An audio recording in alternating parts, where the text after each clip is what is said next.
നമ്മുടെ അടുത്ത വിഷയം അവതരിപ്പിക്കുന്നത് ശ്രീ പറവൂർ ജ്യോതിസ് അവറുകളാണ്. വിഷയം ജ്യോതിഷത്തിൽ രോഗകാരണവും പ്രായശ്ചിത്തത്തിൽ വിഷ്ണുനാമ പ്രാധാന്യവും എന്നതാണ്. ശ്രീ പറവൂർ ജ്യോതിസ് അവറുകൾ യശസ്വരീയനായ താന്ത്രിക ജ്യോതിഷ ആചാര്യനായ പറവൂർ ശ്രീധരൻ തന്ത്രി അവരുടെ മകനാണ്.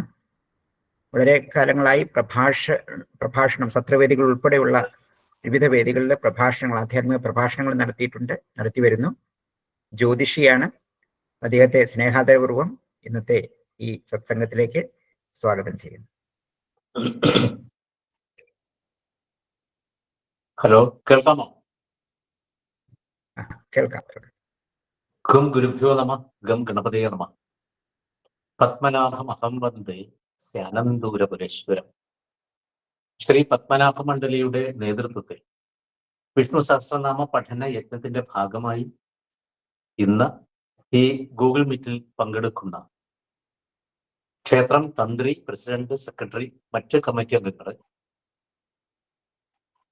ഉദ്ഘാടനം ചെയ്ത ബഹുമാനപ്പെട്ട retired justice TR Ramachandran Nair, chairman advisory committee Shri Padmanabhaswamy ക്ഷേത്രം, വിഷയ അവതാരകൻ ജ്യോതിഷിയും തന്ത്രിയുമായ ശ്രീ ഉടുപ്പി പ്രവീൺ ഭട്ട്, പത്മനാഭ മണ്ഡലിയുടെ നേതൃസ്ഥാനം വഹിക്കുന്ന ശ്രീ അജയ് കുമാർജി ശർമാജി, മറ്റ് നേതാക്കളെ, ഈ മീറ്റിൽ പങ്കെടുക്കുന്ന ഭക്തജനങ്ങളെ, ഗുരുജനങ്ങളെ എല്ലാവർക്കും സ്നേഹാദരവോടെ വന്ദനവും സ്വാഗതവും ധന്യവാദവും സമർപ്പിക്കുന്നു. ഇന്നത്തെ നമ്മുടെ വിഷയം കർമ്മ വിഭാഗ പ്രായശ്ചിത്തം. കഴിഞ്ഞ ജന്മത്തിൽ എന്ത് കർമ്മമാണോ ചെയ്തത് അതിന്റെ ഫലം ഈ ജന്മത്തിൽ അനുഭവിക്കണം എന്ന് ധർമ്മശാസ്ത്രം പറയും. അത് പ്രധാനമായും രോഗരൂപത്തിൽ എന്താണ് കാരണം, അത് ജ്യോതിശാസ്ത്രത്തിൽ കൂടി എങ്ങനെയാണ് കണ്ടുപിടിക്കേണ്ടത്. അങ്ങനെ ഒരു രോഗത്തെ കണ്ടുപിടിച്ചു കഴിഞ്ഞാൽ 5 കാരണങ്ങളാണ് അത് മാറുവാൻ വേണ്ടി പറയുന്നത്. ഔഷധൈഹി, ദാനൈഹി, ജപ, ഹോമ, അർച്ചനാദിഭി അഥവാ സുരാർച്ചനൈഹി. ഈ വിഷയത്തെ അധികരിച്ച് കുറച്ച് കാര്യങ്ങൾ ഞാൻ നിങ്ങളോട് പറയാം. ഒരു 3 മണിക്കൂറെങ്കിലും പറയേണ്ട വിഷയമാണിത്. അനവധി പ്രമാണങ്ങളും രഹസ്യമായ അർത്ഥവത്തായിരിക്കുന്ന നാമങ്ങൾ ഈ പ്രായശ്ചിത്ത കർമ്മത്തിൽ നമ്മൾ പ്രയോഗിക്കേണ്ടി വരും. അത് പ്രധാനമായും വൈഷ്ണവ മന്ത്രങ്ങളാണ്. മഹാരോഗങ്ങളായിട്ട് പറയുന്ന രോഗങ്ങൾക്ക് ചികിത്സ മാത്രം മതിയാവുന്നില്ല. ആചാര്യസ്വാമികളുടെ സ്വന്തം കൃതിയായിരിക്കുന്ന വിവേക ചൂടാമണിയിൽ ആദ്യ ശ്ലോകം പറയുന്നത് ജന്തുനാം നരജന്മ ദുർലഭം. അങ്ങനെ ഒരു മനുഷ്യജന്മം കിട്ടണമെങ്കിൽ അതിന് പുറകിൽ 84,000 വിയോനി ജന്മം കഴിഞ്ഞിരിക്കണം. ചതുരശീതി സഹസ്രഭവ അന്ത്യജവും അനുജ ഇത് യോഗശാസ്ത്രേഷു ഉച്യത്തെ എന്നാണ് പറയുന്നത്. അങ്ങനെ ഒരു മനുഷ്യൻ ജനിച്ചു കഴിഞ്ഞാൽ ആ മനുഷ്യന്റെ ശുഭമായോ അശുഭമോ ആയ ഒരു കാര്യം സംഭവിക്കണമെങ്കിൽ അതിന് പുറകിൽ 3 സാമഗ്രികൾ ഉണ്ടായിരിക്കും. ദൃഷ്ടം, അദൃഷ്ടം, മിശ്രം അഥവാ പ്രത്യക്ഷം, പരോക്ഷം, ഉഭയം. അതിൽ അദൃഷ്ട സാമഗ്രിയെ സ്ഥിരീകരിക്കണമെങ്കിൽ അത് ജ്യോതിശാസ്ത്രം കൊണ്ട് മാത്രമേ സാധ്യമാവുകയുള്ളൂ. ആ ജ്യോതിശാസ്ത്രം എന്ന് പറയുന്നത്, ജ്യോതിശാസ്ത്രം വദന്ത്യത്ര കാലം വൈദിക കർമ്മണ, അഗ്നിഷ്ടോമാദി വൈദിക കർമ്മങ്ങളുടെ കാലവിധാന ശാസ്ത്രമാണ് ജ്യോതിശാസ്ത്രം. വേദപുരുഷന് 6 അംഗങ്ങളാണ്. അതിൽ ഏറ്റവും പ്രധാനപ്പെട്ട അവയവം കണ്ണാണ്. അതാണ് ജ്യോതിശാസ്ത്രം. ആ ജ്യോതിശാസ്ത്രത്തിന് 6 അവയവങ്ങളുണ്ട്. ജാതകം, ഗോളം, നിമിത്തം, പ്രശ്നം, മുഹൂർത്തം, ഗണിതം. ഇതിൽ ഏറ്റവും പ്രധാനപ്പെട്ടത് ഏതാണ് എന്ന് ചോദിച്ചു കഴിഞ്ഞാൽ അതിന് മറുപടിയില്ല. എല്ലാം തുല്യ പ്രാധാന്യമാണെങ്കിൽ കൂടി മുഹൂർത്തത്തിന് പ്രാധാന്യം വളരെ കാണും. ആ മുഹൂർത്തം എന്ന് പറയുന്നത് എന്താണ്? മുഹുഹു മുഹുഹു താരയതേ കർത്താരം ശ്രൗത കർമ്മണാം. വീണ്ടും വീണ്ടും ശ്രൗത സ്മാർത്ഥ കർമ്മങ്ങൾ അനുഷ്ഠിക്കുന്നവരെ രക്ഷിച്ചുകൊണ്ടിരിക്കുന്ന കാലം. ആ കാലമാണ് രക്ഷിക്കുന്നത്. ഒരു മുഹൂർത്ത സമയം ആ മുഹൂർത്ത കർത്താവിനെ, കർമ്മം ചെയ്യുന്നവനെ രക്ഷിക്കുന്നു. അതാണ് മുഹുഹു മുഹുഹു, വീണ്ടും വീണ്ടും രക്ഷിച്ചുകൊണ്ടേയിരിക്കുന്നു. വൈദിക കർമ്മണ തസ്മാത് മുഹൂർത്ത ഇത്യാഹു. അതുകൊണ്ട് മുഹൂർത്തം എന്ന് പറയപ്പെട്ടിരിക്കുന്നു. മനീഷികി പണ്ഡിതന്മാരാൽ പറഞ്ഞിരിക്കുന്നു. അഷ്ടാംഗ ഹൃദയം എഴുതിയ വാഗ്ഭടാചാര്യൻ പറയുന്നത് ചില രോഗങ്ങൾ കൃച്ഛസാധ്യമാണ്. ഗ്രഹങ്ങൾ അനുകൂലമായി നിൽക്കുന്ന സമയത്ത് ഒരു രോഗം തുടങ്ങിയാൽ ആ രോഗത്തെയാണ് പെട്ടെന്ന് മാറ്റാൻ പറ്റുന്നത്. ഗ്രഹങ്ങൾ പ്രതികൂലമായി നിൽക്കുന്ന സമയത്തുള്ളത് പെട്ടെന്ന് മാറ്റാൻ പറ്റുകയില്ല. അങ്ങനെ പ്രതികൂലമായ സമയത്തൊരു രോഗം വന്നാൽ എന്താണ് ചെയ്യേണ്ടത്? അതാണ് കർമ്മവിഭാഗ പ്രായശ്ചിത്തത്തിൽ കൂടി നമുക്ക് മനസ്സിലാക്കേണ്ടത്. അനവധി പ്രമാണങ്ങൾ പറയേണ്ട ഒരു വിഷയമാണ്. അതുകൊണ്ട് ഇത് ഒരു ഓഡിയോ രൂപത്തിലാണ് ഇത് നിങ്ങൾക്ക് കേൾക്കാൻ സൗകര്യപ്രദമായത്. ആ ഓഡിയോ കൂടി നമുക്ക് കേൾക്കാം.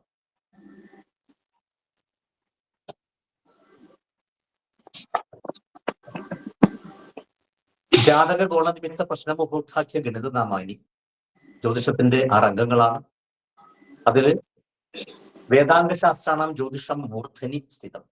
ഏറ്റവും മുകളിൽ നിൽക്കുന്നത് ജ്യോതിഷമാണ്. വാഗ്ഭടാചാര്യൻ പറയുന്നത് സൂത്രസ്ഥാനം ആയുഷ്കാമീയത്തില് ഗ്രഹങ്ങൾ അനുകൂലങ്ങളായിരിക്കുമ്പോൾ ഉണ്ടാകുന്ന രോഗം സുഖസാധ്യമാണ്. അങ്ങനെയാണെങ്കിൽ ചില നക്ഷത്രങ്ങൾ ഉള്ള സമയത്താണ് നമുക്കൊരു ചികിത്സ ചെയ്യേണ്ടത്. ജന്മനക്ഷത്രം പാടില്ല. ചരരാശി ഈ വിഷയത്തിൽ ഉത്തമമാകുന്നു. വേലി ഇറക്കരാശി ഉത്തമമാണ്. രിക്താതിഥിയിലാണ് ഈ ചികിത്സ ചെയ്യാൻ നല്ലത്. രിക്താതിഥി ശൂന്യമാണ്, അത് മറ്റുള്ള കാര്യങ്ങൾക്ക് പാടില്ല. പക്ഷേ ചികിത്സാ വിഷയത്തിൽ അത് ഉത്തമമായി പറയുന്നു. ഇത് സാമാന്യ വിധിയായിട്ട് പറയുന്നു. സുഖപ്രസവാർത്ഥം ഒരു ഗർഭിണിക്ക് മരുന്ന് ചരരാശിയിൽ അധോമുഖ രാശിയിൽ കൊടുക്കുന്നത് ഉത്തമമായിട്ട് പറയും. കുഷ്ഠരോഗ നിവൃത്തിക്ക് പാപദൃഷ്ടി ഉള്ള സമയത്ത്, പാപദൃഷ്ടി എല്ലാത്തിനും ദോഷമാണ്, പക്ഷേ കുഷ്ഠരോഗം മാറ്റുവാനുള്ള ഔഷധ സേവ പാപദൃഷ്ടിയുള്ള സമയത്ത് ചെയ്യാം. പാപദൃഷ്ടവും ക്രിയാം തുല്യാത് ഔഷധൈഹി കുഷ്ഠരോഗിണാം. നേത്രചികിത്സയ്ക്ക് അന്ധനക്ഷത്രങ്ങൾ പാടില്ല. തിങ്കൾ ബുധൻ വ്യാഴം ആഴ്ചകൾ ഗുണകരമായിരിക്കുന്നു. നേത്രരോഗ ചികിത്സയുടെ കാര്യം പറയും. ഗ്രഹങ്ങൾ പ്രതികൂലമായി നിൽക്കുന്ന സമയത്ത് ഉണ്ടാകുന്ന രോഗങ്ങൾ സുഖസാധ്യമാകണമെങ്കിൽ നമ്മൾ എന്ത് ചെയ്യണം? അതാണ് മഹർഷിമാർ പറഞ്ഞു തരുന്നത്. പാരമ്പര്യമായും അല്ലാതെയും വരുന്ന മഹാരോഗങ്ങളായിരിക്കുന്ന രോഗങ്ങൾ എങ്ങനെ മാറ്റാൻ പറ്റും? ജന്മാന്തര കൃതംപാപം വ്യാധിരൂപേണ ജായതേ തത് ശാന്തി ഔഷധൈഹി ദാനേഹി ജപഹോമ അർച്ചനാദിപി. 5 കാര്യങ്ങളാണ് അഷ്ടാംഗ ഹൃദയത്തിൽ പറയുന്നുണ്ട്. മഹാരോഗങ്ങൾ ഏതെല്ലാമാണ്? വാദം, കുഷ്ഠം, മഹോദരം, അർച്ചസ്, മൂത്രക്കല്ല്, പ്രമേഹം, ഭഗന്ധരം, ഗ്രഹണി. വാതാശ്വരി കുഷ്ഠം മേഹോ മഹോദര ഭഗന്ധരാഹ അർശാംസി ഗ്രഹണീത്യഷ്ടവും മഹാരോഗാഹ സുദുസ്തരാഹ. ഈ രോഗം മാറ്റാൻ സാധ്യമല്ല, സുദുസ്തരമാണ്, വളരെ ക്ലേശകരമാണ് ഈ രോഗം മാറ്റാൻ. അങ്ങനെയാണെങ്കിൽ ആ രോഗങ്ങൾ ഉണ്ടാകാനുള്ള കാരണം എന്താണ്? വാതപിത്ത കഫങ്ങൾ ദുഷിക്കുമ്പോൾ രോഗമുണ്ടാകും. കർമ്മദോഷം കൊണ്ട് രോഗമുണ്ടാകും. ഇത് 2 കൊണ്ടും രോഗമുണ്ടാകും. കർമ്മപ്രകോപേണ കഥാചിതേകേ ദോഷപ്രകോപേണ ഭവന്തി ചാന്യേ. ഇത് തന്നെ മാനസികവും ശാരീരികമായിട്ടും സംഭവിക്കുന്നു. ഇതിൽ കർമ്മജങ്ങൾക്ക് വൈദ്യ ചികിത്സ സഫലമാവുകയില്ല. കഴിഞ്ഞ ജന്മത്തിൽ ചെയ്ത കർമ്മം കൊണ്ട് ഉണ്ടാകുന്ന ഈ ജന്മത്തിലെ രോഗങ്ങൾക്ക് വൈദ്യ ചികിത്സ മാത്രം സാധ്യമല്ല. ജന്മാന്തരകൃതം ഭാവം വ്യാധിരൂപേണ രോഗരൂപത്തിലാണ് വന്ന് ചേർന്നിരിക്കുന്നത്.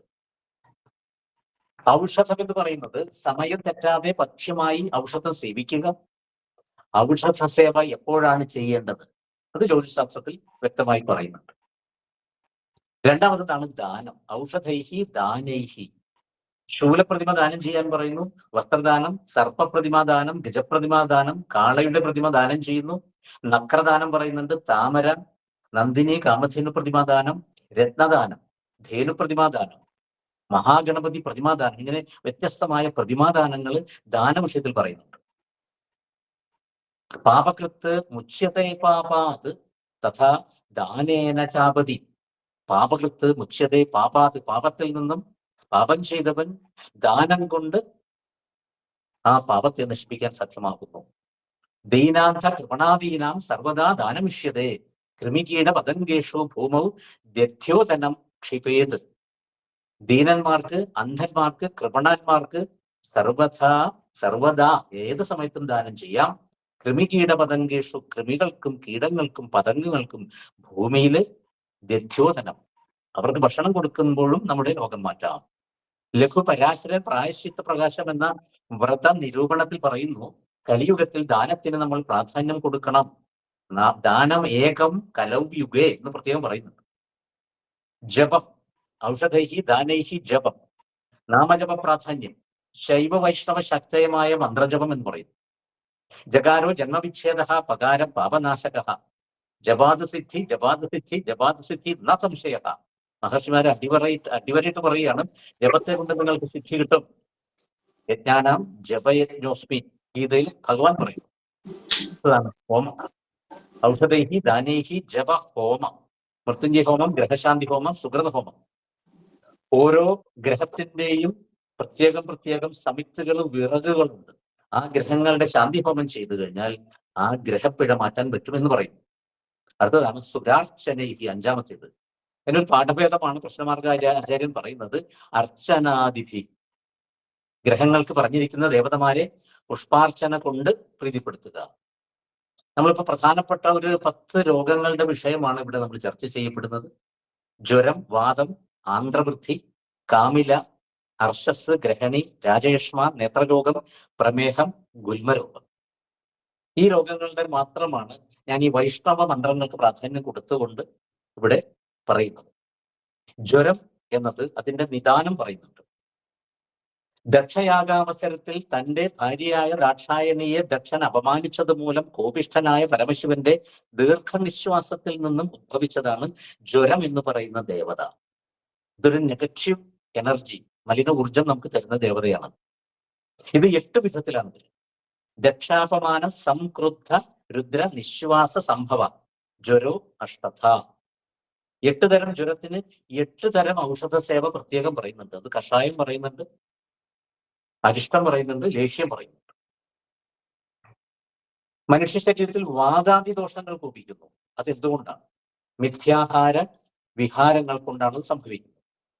ഈ ദോഷങ്ങൾ ആമാശയത്തിൽ പ്രവേശിച്ച് ജഠരാഗ്നിയെ ബഹിഷ്കരിക്കുന്നു, രസധാതുവിനോട് കൂടി ചേരുന്നു. ഇങ്ങനെയാണ് ജ്വരം ഉണ്ടാകുന്നത്. ജ്വരം എപ്പോഴാണ് ഉണ്ടാകുന്നത്? ജ്യോതിശാസ്ത്രപ്രകാരം ജ്വരത്തിന്റെ ഉത്പത്തി പറയുന്നുണ്ട്. സാധാരണയായി നീചരാശിയിൽ നിൽക്കുന്ന ആദിത്യന്റെ ദശ, അപഹാരം, ഈ സമയത്ത് നയനരോഗം, ജ്വരം, ശിരോരോഗം എന്നിവ ഉണ്ടാകുന്നു. നീചസ്ഥിതസ്യ ഭാനോഹോ ദശാക്ഷിനാശം ജ്വരം ശിരോരോഗം. കേതുദശയിൽ ബുധന്റെ അപഹാരത്തിൽ ജ്വരം സംഭവിക്കാറുണ്ട്. ദേഹപീഡ, ജ്വരോ വ്യാധി, ശിഖി മധ്യഗതേ ബുധേ. സാമാന്യത പറയുമ്പോൾ ജ്വരം 2 തരത്തിലാണ് സംഭവിക്കുന്നത്. ഞാൻ പറയുന്നത് കേൾക്കുന്നുണ്ടല്ലോ അല്ലെ? ഹലോ, കേൾക്കുന്നുണ്ട് സർ, കേൾക്കുന്നുണ്ട്. സാമാന്യന 2 തരത്തിലാണ് ജ്വരം പറയുന്നത്. ഉഷ്ണജ്വരം, ശീതജ്വരം. ഇവയുടെ പരിഹാരം എന്താണ്? നമ്മൾ 2 പ്രധാനപ്പെട്ട പ്രായശ്ചിത്ത ഗ്രന്ഥങ്ങളാണ് ഇവിടെ നമ്മൾ പറയുന്നത്. ഒന്ന് സായണീയം, 2 വീരസിംഹാവലോകനം.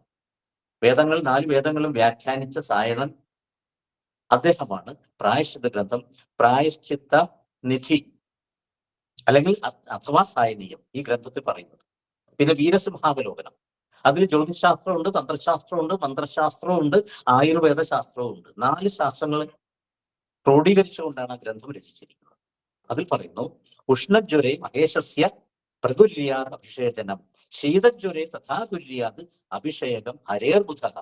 ജ്വരം 2 തരത്തിൽ സാമാന്യന പറയുന്നുണ്ട്. അതിൽ ഉഷ്ണജ്വരമാണെങ്കിൽ നിങ്ങൾ പരമശിവന് അഭിഷേകം ചെയ്യണം, ശീതജ്വരമാണെങ്കിൽ വിഷ്ണുവിന് അഭിഷേകം ചെയ്യണം.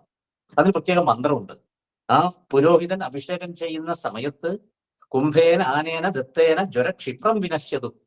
ആർക്ക് വേണ്ടിയാണോ ഈ ജ്വരം, ആരുടെ രോഗമാണോ ജ്വരം മാറുവാൻ വേണ്ടി, ആ വ്യക്തിയുടെ ജ്വരം പെട്ടെന്ന് തന്നെ മാറട്ടെ എന്ന ഭാവനയോടുകൂടി, എന്ന സങ്കല്പത്തോടുകൂടി പ്രത്യേക മന്ത്രമുണ്ട്. കുംഭേന ആനേന ദത്തേന ജ്വര ക്ഷിപ്രം വിനശ്യതു. ഇപ്രകാരം പ്രായശ്ചിത്തം ചെയ്തു കഴിഞ്ഞാൽ ജ്വരം നശിക്കും. അടുത്തത് വാതാധികാരം പറയുന്നു. വാതരോഗം ഉണ്ടാകുന്നത് എന്തുകൊണ്ടാണ്? വാതരോഗം മഹാരോഗത്തിൽ പറഞ്ഞിട്ടുള്ളതാണ്. കഴിഞ്ഞ ജന്മത്തിൽ ഗുരുവിൽ ദ്വേഷം പ്രവർത്തിക്കുന്നവൻ, ദേവന്റെ സ്വത്ത് അപഹരിക്കുന്നവൻ, കന്യകയെ ബലാത്കാരം ചെയ്യുന്നവൻ ഈ ജന്മത്തിൽ വാതരോഗി ആയിട്ട് ജനിക്കും. രോഗം എപ്പോഴാണ് സംഭവിക്കുന്നത്? ജ്യോതിശാസ്ത്രത്തിൽ പറയുന്നു, ഒരു വ്യക്തിയുടെ ജനന സമയത്തുള്ള ഗ്രഹനില പ്രകാരം സൂര്യൻ കർക്കടകൻ രാശിയിൽ ശനിയുടെ ദൃഷ്ടിയോടുകൂടി നിൽക്കുമ്പോൾ ജനിക്കുന്നവൻ വാതരോഗിയായിട്ട് ജനിക്കുന്നു. ഇതിന് മുൻജന്മ ബന്ധമുണ്ടായിരിക്കും, ഇത് ഉറപ്പാണ്. യതുപചിതം അന്യജന്മനി ശുഭാശുഭം തസ്യ കർമ്മണപക്തി. ഇതിനു മുമ്പ് അവതാരകൻ പറഞ്ഞ ശ്ലോകമാണ്. പൂർവജന്മാർജിതം കർമ്മ ശുഭം വാ യതിവാ ശുഭം തസ്യ ഭക്തിം ഗ്രഹാ സർവേ സൂചയന്തീഹ ജന്മനി. കഴിഞ്ഞ ജന്മത്തിൽ ചെയ്തു വെച്ചിരിക്കുന്ന കർമ്മം ശുഭമാണോ അശുഭമാണോ, തസ്യ ഭക്തി എന്ന് പറഞ്ഞാൽ ഇതിന്റെ ഫലത്തെ ഗ്രഹാഹ സർവേ, ഈ 9 ഗ്രഹങ്ങളും സൂചയന്തി ഇഹ ജന്മനി. ഒരു വ്യക്തി ജനിച്ചു കഴിഞ്ഞാൽ ഗ്രഹനില പ്രകാരം ആ ഗ്രഹങ്ങൾ സൂചിപ്പിക്കുന്നത് അവന്റെ പൂർവജന്മത്തിൽ സംഭവിച്ച ശുഭവും അശുഭവുമായിരിക്കുന്ന കർമ്മഫലങ്ങളാകുന്നു. സുഖദുഃഖകരം കർമ്മ ശുഭാശുഭ മുഹൂർത്തജം ജന്മാന്തരേ അഭി തത്കുര്യാത് ഫലം തസ്യ അന്വയേ അഭിവ. സുഖവും ദുഃഖകരവുമായിരിക്കുന്ന കർമ്മം അത് ശുഭമായോ അശുഭമായോ ആയിരിക്കുന്ന മുഹൂർത്ത സമയത്ത് ചെയ്തിരിക്കുന്നത്, ജന്മാന്തരേ ചെയ്തിരിക്കുന്നത്, കഴിഞ്ഞ ജന്മത്തിൽ ചെയ്തിരിക്കുന്നത്, തസ്യ അന്വയേ അഭിവ, അവന്റെ വംശത്തെ മുഴുവനും തന്നെ അത് ബാധിക്കുവാൻ സാധ്യതയുണ്ട്. കർക്കടസ്ഥേ ഭാനവും സ്വപുത്രദുഷ്ടേ പുമാൻ അതിമാരുതരോഗാർത്ഥ. കർക്കടത്തിൽ ഭാനു വരുന്ന സമയത്ത് സ്വപുത്രദുഷ്ടേ, ഭാനുവിന്റെ പുത്രൻ ശനി ദൃഷ്ടനാകുന്ന സമയത്ത് അതിമാരുതരോഗാർത്ഥ, മാരുതൻ വാദം രോഗിയായിട്ട് വരും. ഈ രോഗം എപ്പോഴാണ് സംഭവിക്കുന്നത്? ശനിയുടെ ദശയിൽ കേതുവിന്റെ അപഹാരത്തിൽ വാദവും പിത്തവും ദുഷിക്കുന്നു. വാദപിത്തോദ്ഭവാ പീഡ സൗരേർ മധ്യേ യഥാശിഖി. ഈ രോഗം മാറുവാൻ കർമ്മ വിഭാഗ പ്രായശ്ചിത്തം എന്താണ് ചെയ്യേണ്ടത്? വിഷയത്തിൽ നിന്ന് നമ്മൾ ഒന്ന് വ്യതിചലിക്കാൻ പോവുകയാണ്. കർമ്മ വിഭാഗ പ്രായശ്ചിത്തം എന്നാൽ എന്താണ്? അത് വ്യക്തമായിട്ട് നമ്മൾ മനസ്സിലാക്കണം. രോഗത്തിന് ചികിത്സാരീതി എന്നതുപോലെ തന്നെ രോഗഹേതുകമായി പറയപ്പെടുന്ന പാപകർമ്മങ്ങൾക്ക് മഹർഷിമാർ പരിഹാരങ്ങൾ നിർദ്ദേശിച്ചിരിക്കുന്നു. കർമ്മവിഭാഗ പ്രായശ്ചിത്തം എന്നാണ് ആ പരിഹാര കർമ്മങ്ങൾക്ക് പൊതുവെ പറയുന്നത്. ഇവിടെ കർമ്മം എന്നാൽ അധർമ്മമൂലവും അശുഭ ഫലജനകവുമായ പ്രവൃത്തി എന്നും, വിഭാഗം എന്നാൽ പരിണതി എന്നും അർത്ഥമാകുന്നു. കർമ്മവിഭാഗം എന്നാൽ ദുഷ്കർമ്മഫലം രോഗാദി അനുഭവമായി പരിണമിച്ചുണ്ടാകുന്നത് എന്നർത്ഥം. പ്രായശ്ചിത്തം എന്നാൽ ആ പദത്തിന്റെ അർത്ഥം പ്രായഃ പാപം വിജാനീയാത് ചിത്തം തസ്യ വിശോധനം പ്രായശ്ചിത്തം ഇതി പ്രാഹു മന്വാദ്യാഹ ഋഷയസ്തഥ. കർമ്മവിഭാഗം എന്ന് പറയുന്നത് ആ കർമ്മം കഴിഞ്ഞ ജന്മത്തിൽ ചെയ്തു വെച്ചിരിക്കുന്ന അശുഭകർമ്മം, അതിന്റെ വിഭാഗം പരിണതി. ആ കർമ്മം അങ്ങനെ ചെയ്തുകൊണ്ട് ഈ ജന്മത്തിൽ ഒരു പരിണതി വിഭാഗം സംഭവിക്കുന്നു. അതിന് പ്രായഃ ചിത്തം, പ്രായം എന്ന് പറയുന്നത് പാപം, പ്രായഃ പാപം വിജാനീയാത് ചിത്തം തസ്യ വിശോധനം, ആ പാപത്തിനെ ശോധിക്കുക, ശുദ്ധീകരിക്കുക എന്നതാണ് ആ പദത്തിന്റെ അർത്ഥം. പ്രായശ്ചിത്തം മനു മുതലായ മഹർഷിമാര് വ്യക്തമായിട്ടത് സ്മൃതിയിൽ കൂടി നമുക്ക് പറഞ്ഞു തരുന്നു. അറിഞ്ഞോ അറിയാതെയോ ഈ ജന്മത്തിലോ മുൻജന്മത്തിലോ ചെയ്ത പാപങ്ങൾക്ക് പരിഹാര രൂപത്തിലുള്ളവയാണ് പ്രായശ്ചിത്ത കർമ്മങ്ങൾ. ഈ കർമ്മങ്ങൾ വിധിച്ചിരിക്കുന്ന ഗ്രന്ഥങ്ങൾ പ്രായശ്ചിത്ത സുധാനിധി, അതാണ് സായനീയം, വീരസിംഹാവലോകനം, ശാന്തിരത്നാകരം, ശാന്തി കുസുമാകരം, ദാനമയൂഖം, വ്രതചൂടാമണി, ധർമ്മസിന്ധു, നിർണയസിന്ധു, ചതുർവർഗ ചിന്താമണി. ഇതെല്ലാം ഈ കർമ്മവിഭാഗ പ്രായശ്ചിത്തം എങ്ങനെയാണ് ചെയ്യേണ്ടത് എന്ന് വിശദീകരിച്ച് നമുക്ക് തരുന്നുണ്ട്. ഇതിൽ ഏറ്റവും പ്രധാനപ്പെട്ട 2 ഗ്രന്ഥങ്ങളാണ്. ഒന്ന് സായനീയമാണ്, പ്രായശ്ചിത്ത സുധാനിധി എന്നാണ് ഇതിന്റെ മറ്റൊരു പേര്. വീരസിംഹാവലോകനത്തിലാണ് ജ്യോതിശാസ്ത്രം, ധർമ്മശാസ്ത്രം, അത് മന്ത്രശാസ്ത്രം, തന്ത്രശാസ്ത്രം, പിന്നീട് ആയുർവേദ ശാസ്ത്രം. വീരസിംഹാവലോകനത്തിൽ എന്തെല്ലാമാണ് പ്രതിപാദിക്കുന്നത്? ഒന്ന് ചികിത്സ, പിന്നെ കർമ്മ വിഭാഗത്തിന്റെ നിദാനം, കാരണം എന്താണ് ഈ രോഗം ഉണ്ടാകുവാൻ വേണ്ടിയുള്ളത്, ജ്യോതിഷത്തിലൂടെ രോഗനിർണയത്തിന് ഉതകുന്ന യോഗ ലക്ഷണങ്ങൾ എന്തെല്ലാമാണ്, പിന്നെ അതിന്റെ പ്രായശ്ചിത്തം എന്താണ്. ഈ 2 ഗ്രന്ഥങ്ങളിലും പ്രായശ്ചിത്തത്തിൽ വൈഷ്ണവ നാമങ്ങളുടെ പ്രാധാന്യമാണ് കാണുന്നത്. നമ്മൾ വിഷയത്തിലേക്ക് തിരിച്ചു വരികയാണ്. വാതരോഗം മാറ്റുവാൻ ഉമാമഹേശ്വര സംവാദത്തിൽ പരമശിവൻ പാർവതിയോട് പറയുകയാണ്, രോഗി ചാന്ദ്രായണം, സാന്തവനം, പ്രാജാപത്യം എന്നീ വ്രതങ്ങൾ അനുഷ്ഠിക്കണം, മന്ത്രജപവും ദാനവും ചെയ്യണം.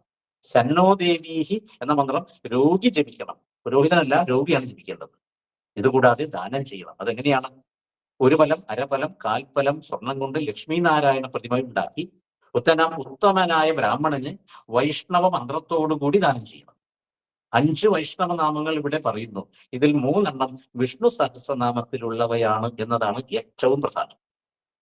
ആ മന്ത്രജപം പറയുന്നത് ലക്ഷ്മീപദേ ദേവകീനന്ദനേശ ക്ഷീരാബ്ധിശായിൻ വചസാമഗമ്യ ഗോവിന്ദ ദാമോദര വാദരക്തം വിനാശയാശു ക്ഷപിതാരിവർഗ.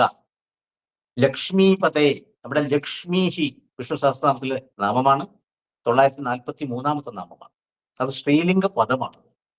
ആ ശ്രീലിംഗ പദം വൈഷ്ണവത്തിൽ രഹസ്യമായിരിക്കുന്ന അർത്ഥകൽപ്പനയോടുകൂടിയാണ് ഇവിടെ ചിട്ടപ്പെടുത്തിയിരിക്കുന്നത്. ദേവകീ നന്ദനേശ, ദേവകീ നന്ദനായ നമ 989 നാമമാണ്. പിന്നെ ഗോവിന്ദ ദാമോദര, ഗോവിന്ദ എന്ന പദത്തെ 2 പ്രാവശ്യം പ്രയോഗിച്ചിട്ടുണ്ട് വിഷ്ണു സഹസ്രനാമത്തിൽ. 187, 539. ദാമോദര 367 നാമമാണ്. വാദരക്തം വിനാശയ ആശു ക്ഷപിതാരി വർഗ, ശത്രുക്കളെ നശിപ്പിക്കുന്ന അല്ലയോ ഭഗവാനെ, എന്റെ രോഗം മാറ്റിത്തരണേ. ഇതിന്റെ അകത്ത് കിടക്കുന്ന ഈ ഗോവിന്ദ ശബ്ദത്തിന് ശബ്ദധാരാവലിയിൽ 25 തരത്തിലാണ് അർത്ഥകൽപ്പന കാണുന്നത്. ശബ്ദധാരാവലി ഗോ എന്ന ശബ്ദത്തിൽ 25 അർത്ഥമാണ് പറഞ്ഞിരിക്കുന്നത്. ചില നാമങ്ങൾ കൂടുതൽ പ്രാവശ്യം വിഷ്ണു സഹസ്രനാമത്തിൽ നമുക്ക് കാണാൻ പറ്റും. വാസുദേവ ശബ്ദം 3 പ്രാവശ്യം പ്രയോഗിച്ചിട്ടുണ്ട്. മാധവ ശബ്ദം 3 പ്രാവശ്യം പ്രയോഗിച്ചു. പത്മനാഭ ശബ്ദം 3 പ്രാവശ്യമാണ്. അച്യുത ശബ്ദം 2 പ്രാവശ്യം. അനന്ത ശബ്ദം 2 പ്രാവശ്യം. കേശവ ശബ്ദം 2.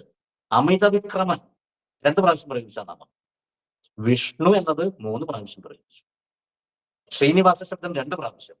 ശ്രീമാൻ എന്നതാണ് 4 പ്രാവശ്യം പ്രയോഗിച്ചിരിക്കുന്നത്. 4 പ്രാവശ്യം പ്രയോഗിച്ച 2 മന്ത്രങ്ങളാണ്. ഒന്ന് ശ്രീനിവാസ, ശ്രീമാൻ. മറ്റത് പ്രാണദ, അത് 4 പ്രാവശ്യമാണ് പ്രയോഗിച്ചിരിക്കുന്നത്. ഈ 4 പ്രാവശ്യം പ്രയോഗിച്ച ആ നാമത്തിന് 4 തരത്തിലാണ് അർത്ഥകൽപ്പനയുള്ളത്. അത് ഏറ്റവും പ്രധാനപ്പെട്ട നാമം വിഷ്ണു എന്ന് തന്നെയാണ് നമ്മൾ പറയുന്നത്. ഇവിടെ ലക്ഷ്മീപതേ ദേവകി നന്ദനേശ ക്ഷീരാബ്ജിശായൻ വചസാം അഗമ്യ ഗോവിന്ദ ദാമോദര വദരക്തം വിനാശയാശു ക്ഷപിതാരി വർഗ. ഇപ്രകാരം ചെയ്താൽ ഈ രോഗം മാറുമെന്ന് അവിടെ വീരസിംഹാവലോകനത്തിലും സായണീയത്തിലും ഫലശ്രുതി പറയുന്നു.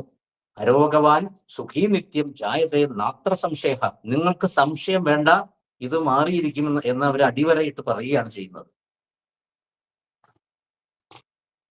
മൂലമന്ത്രം കൊണ്ട് നിവേദ്യങ്ങൾ ചെയ്യാൻ പറയുന്നുണ്ട്. രോഗീ തഥ അർച്ചയേ ദേവം നാരായണം അനാമയം മൂലമന്ത്രേണ വിധിവത് നൈവേദ്യം ച നിവേദയേത്. അവിടെ ദാനമന്ത്രം പറയുന്നു.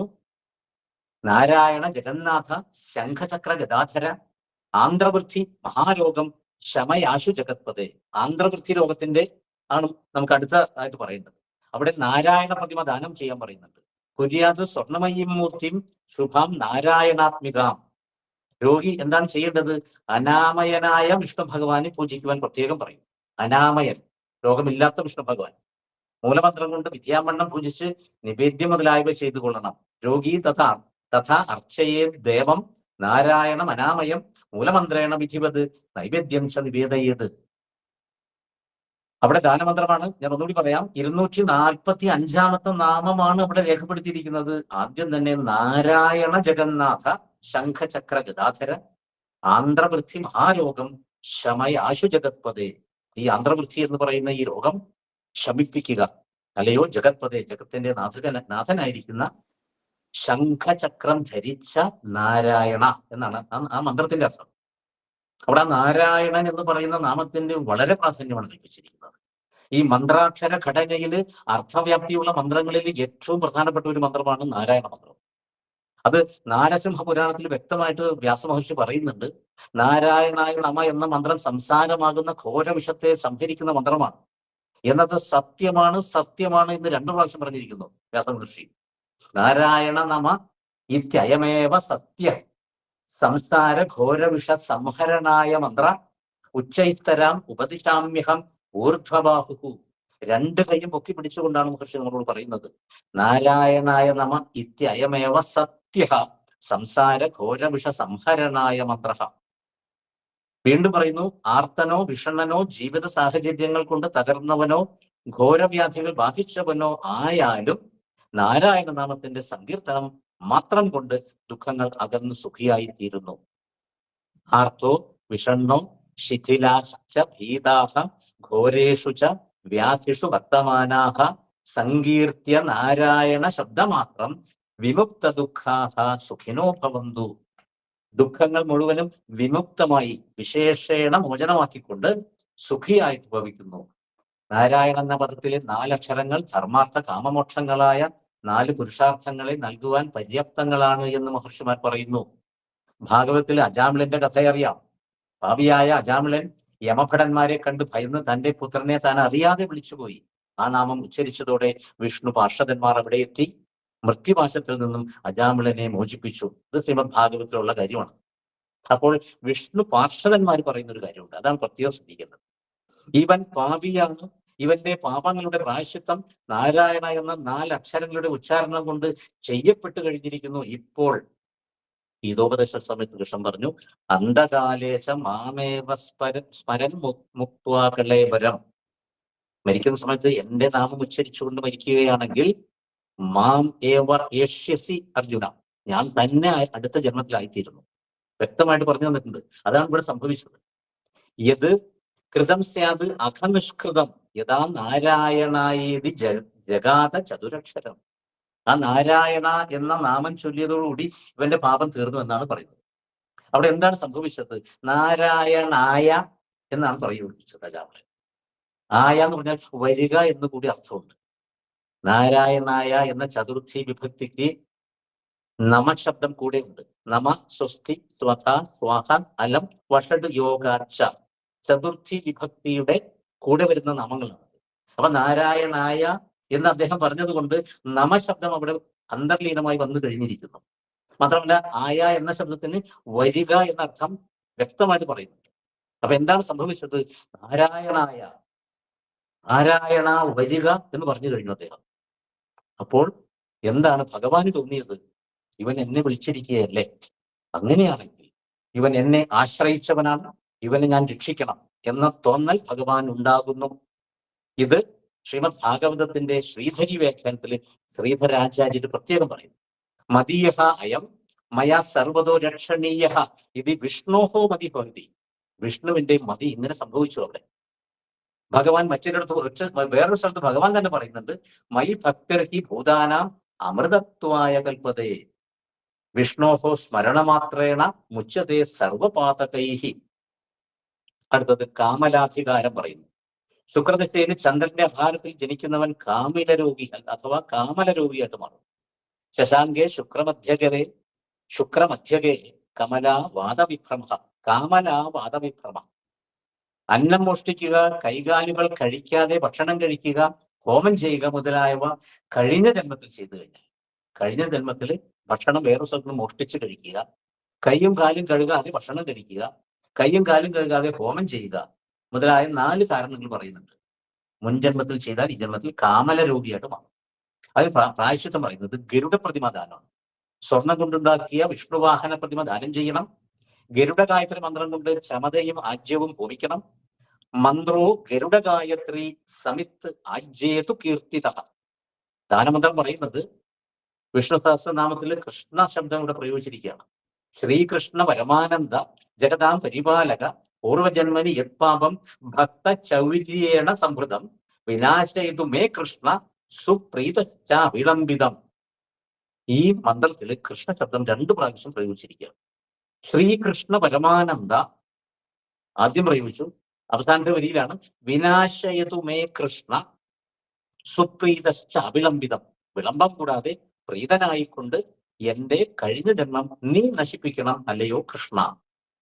ആ കൃഷ്ണ ശബ്ദം 2 പ്രാവശ്യം വിഷ്ണു സഹസ്രനാമത്തിലുണ്ട്.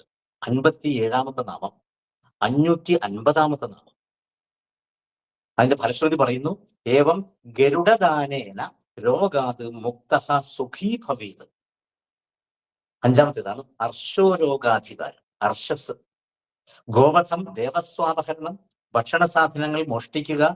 കഴിഞ്ഞ ജന്മത്തിൽ ഇങ്ങനെ ചെയ്തു കഴിഞ്ഞാൽ ഇത് സംഭവിക്കുന്നു. ആദിത്യൻ ശനിയുടെ ദൃഷ്ടിയോടുകൂടി കർക്കടകത്തിൽ നിൽക്കുമ്പോൾ ജനിക്കുന്നവരാണ് അർച്ചസ് അഥവാ കുഷ്ഠം എന്നീ രോഗം അനുഭവിക്കേണ്ടി വരുന്നത്. കർക്കടസ്ഥേ ഭാനവും സ്വപുത്രദൃഷ്ടേ പുമാൻ കുഷ്ഠരോഗൈരഭിഭൂത. സ്വപുത്രദൃഷ്ടേ, തന്റെ പുത്രൻ ശനി നോക്കുന്ന സമയത്ത് സംഭവിക്കുന്നു. അതിന് പ്രായശ്ചിത്തം പറയുന്നത് ബൗധായന വചനപ്രകാരം ഗോദാന വിധി പറയുന്നുണ്ട് അവിടെ. ഇത് ബൗധായനന്റെ നിർദ്ദേശപ്രകാരമാണ് രേഖപ്പെടുത്തിയിരിക്കുന്നത്. ഗോവിന്ദ ഗോപീചന വല്ലഭേശ കംസാസുരഘ്ന ത്രിദിവേന്ദ്രവന്ദ്യ ഗോദാന തൃപ്ത കുരുമേ ദയാലോ ഹർഷോ വിനാശം ക്ഷയിതാരി വർഗ. ഗോദാന തൃപ്ത, ഞാനിപ്പോൾ ഗോവിന്റെ പ്രതിമ ദാനം ചെയ്യുന്നു, അതിൽ തൃപ്തനായിക്കൊണ്ട് കുരു മേ, എന്നിൽ ചെയ്താലും എന്ത്, ഹർഷോവിനാശം, ദയാലോ അല്ലയോ ദയാനിധിയായ ഭഗവാനെ, ക്ഷയിതാരിവർഗ, ശത്രുക്കളെ നശിപ്പിക്കുന്ന അല്ലയോ ഭഗവാനെ എന്റെ രോഗവും അങ്ങ് നശിപ്പിക്കുക. ഈ ദാനം കൊണ്ട് ഹർഷോരോഗം ക്ഷയിച്ചു പോകുന്നു എന്ന് അതിന്റെ ഫലശ്രുതിയുണ്ട്. ദാനേന ആനേന നിതരാം ഹർഷ സഞ്ജായത്തെ ക്ഷയം. അവിടെ ഹോമമന്ത്രം പറയുന്നു, ക്രമമായി 3 മന്ത്രങ്ങളെ കൊണ്ട് ഹോമിക്കാൻ പറയുന്നുണ്ട്. ഇതം വിഷ്ണു പ്രദദ് വിഷ്ണു വിഷ്ണോർ മുഖം ഇതി ക്രമാത്. ഇത് ക്രമമായി ഈ 3 വൈഷ്ണവ നാമങ്ങൾ നിങ്ങൾ അവിടെ ദാനം ചെയ്യുന്ന സമയത്ത് ഹോമമന്ത്രമായിട്ട് ഇത് ചെയ്തു കൊള്ളണം. വിഷ്ണു സഹസ്രനാമത്തിൽ ഏറ്റവും പ്രധാനപ്പെട്ട നാമം വിഷ്ണു എന്ന് തന്നെയാണ് എന്നാണ് പറയേണ്ടിയിരിക്കുന്നത്. 3 പ്രാവശ്യം ഭീഷ്മര് വിഷ്ണു എന്ന് വിളിച്ചിട്ടുണ്ട്. ആദ്യത്തെ പദത്തിന്റെ അർത്ഥം വ്യാപനശീലൻ, രണ്ടാമത്തെ പദത്തിന്റെ അർത്ഥം വിക്രമണശീലൻ, മൂന്നാമത്തെ പദത്തിന്റെ അർത്ഥം ഗായത്രി മുതലായ 7 ഛന്ദസ്സുകളുടെ ശക്തി കൊണ്ട് ഭൂമിയിൽ നിന്നും പാദക്രമണം ചെയ്തുകൊണ്ട് ജനങ്ങളെ രക്ഷിക്കുന്നു. ആദ്യത്തെ വിഷ്ണു വ്യാപനശീലനാണ്. വൈദിക നിർവചന കോശഗ്രന്ഥത്തിൽ 3 ധാതുക്കളാണ് ഈ പദത്തിൽ അടങ്ങിയിരിക്കുന്നത് എന്ന് വ്യക്തമായിട്ട് പറയുന്നുണ്ട്. ഇനി ആദ്യത്തേത് വ്യാപനശീലനാണ്, രണ്ടാമത്തേതാണ് വിക്രമണശീലം. എന്ന് പറയുമ്പോൾ മുകളിലേക്ക് പോയി ആകാശം വരെ മുട്ടുന്ന തരത്തിൽ ഭഗവാന് വിക്രമണശീലമുണ്ട്. മഹാബലിയുടെ മുമ്പിൽ ആ വാമനാവതാരം എടുത്തു വന്ന സമയത്ത് ഈ വിക്രമണശീലമാണ് ഭഗവാൻ കാണിച്ചത്. മഹാബലിയോട് ചോദിച്ചത് എന്താണ്?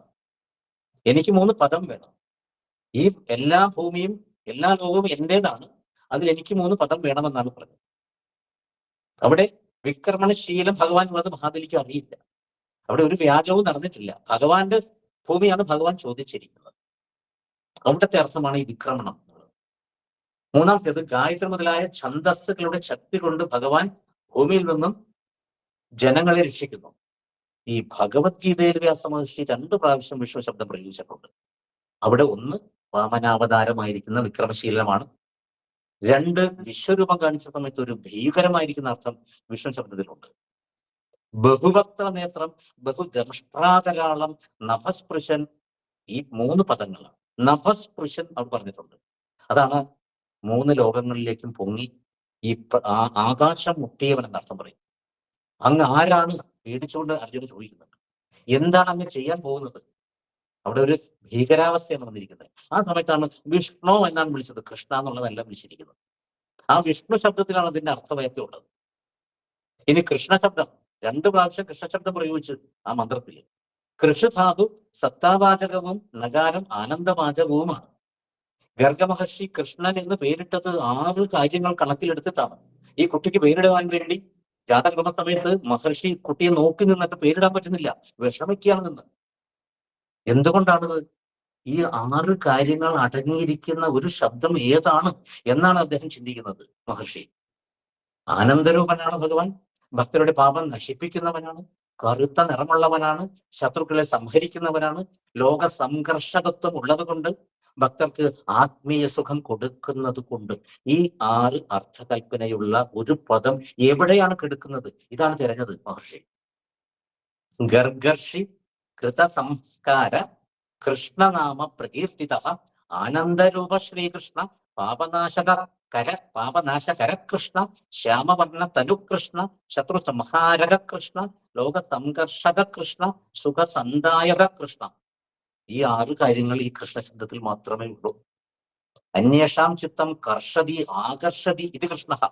മറ്റുള്ളവരുടെ ചിത്തത്തെ വലിച്ചടിപ്പിക്കുന്നു കൃഷ്ണനിലേക്ക്. അതുകൊണ്ട് കൃഷ്ണൻ.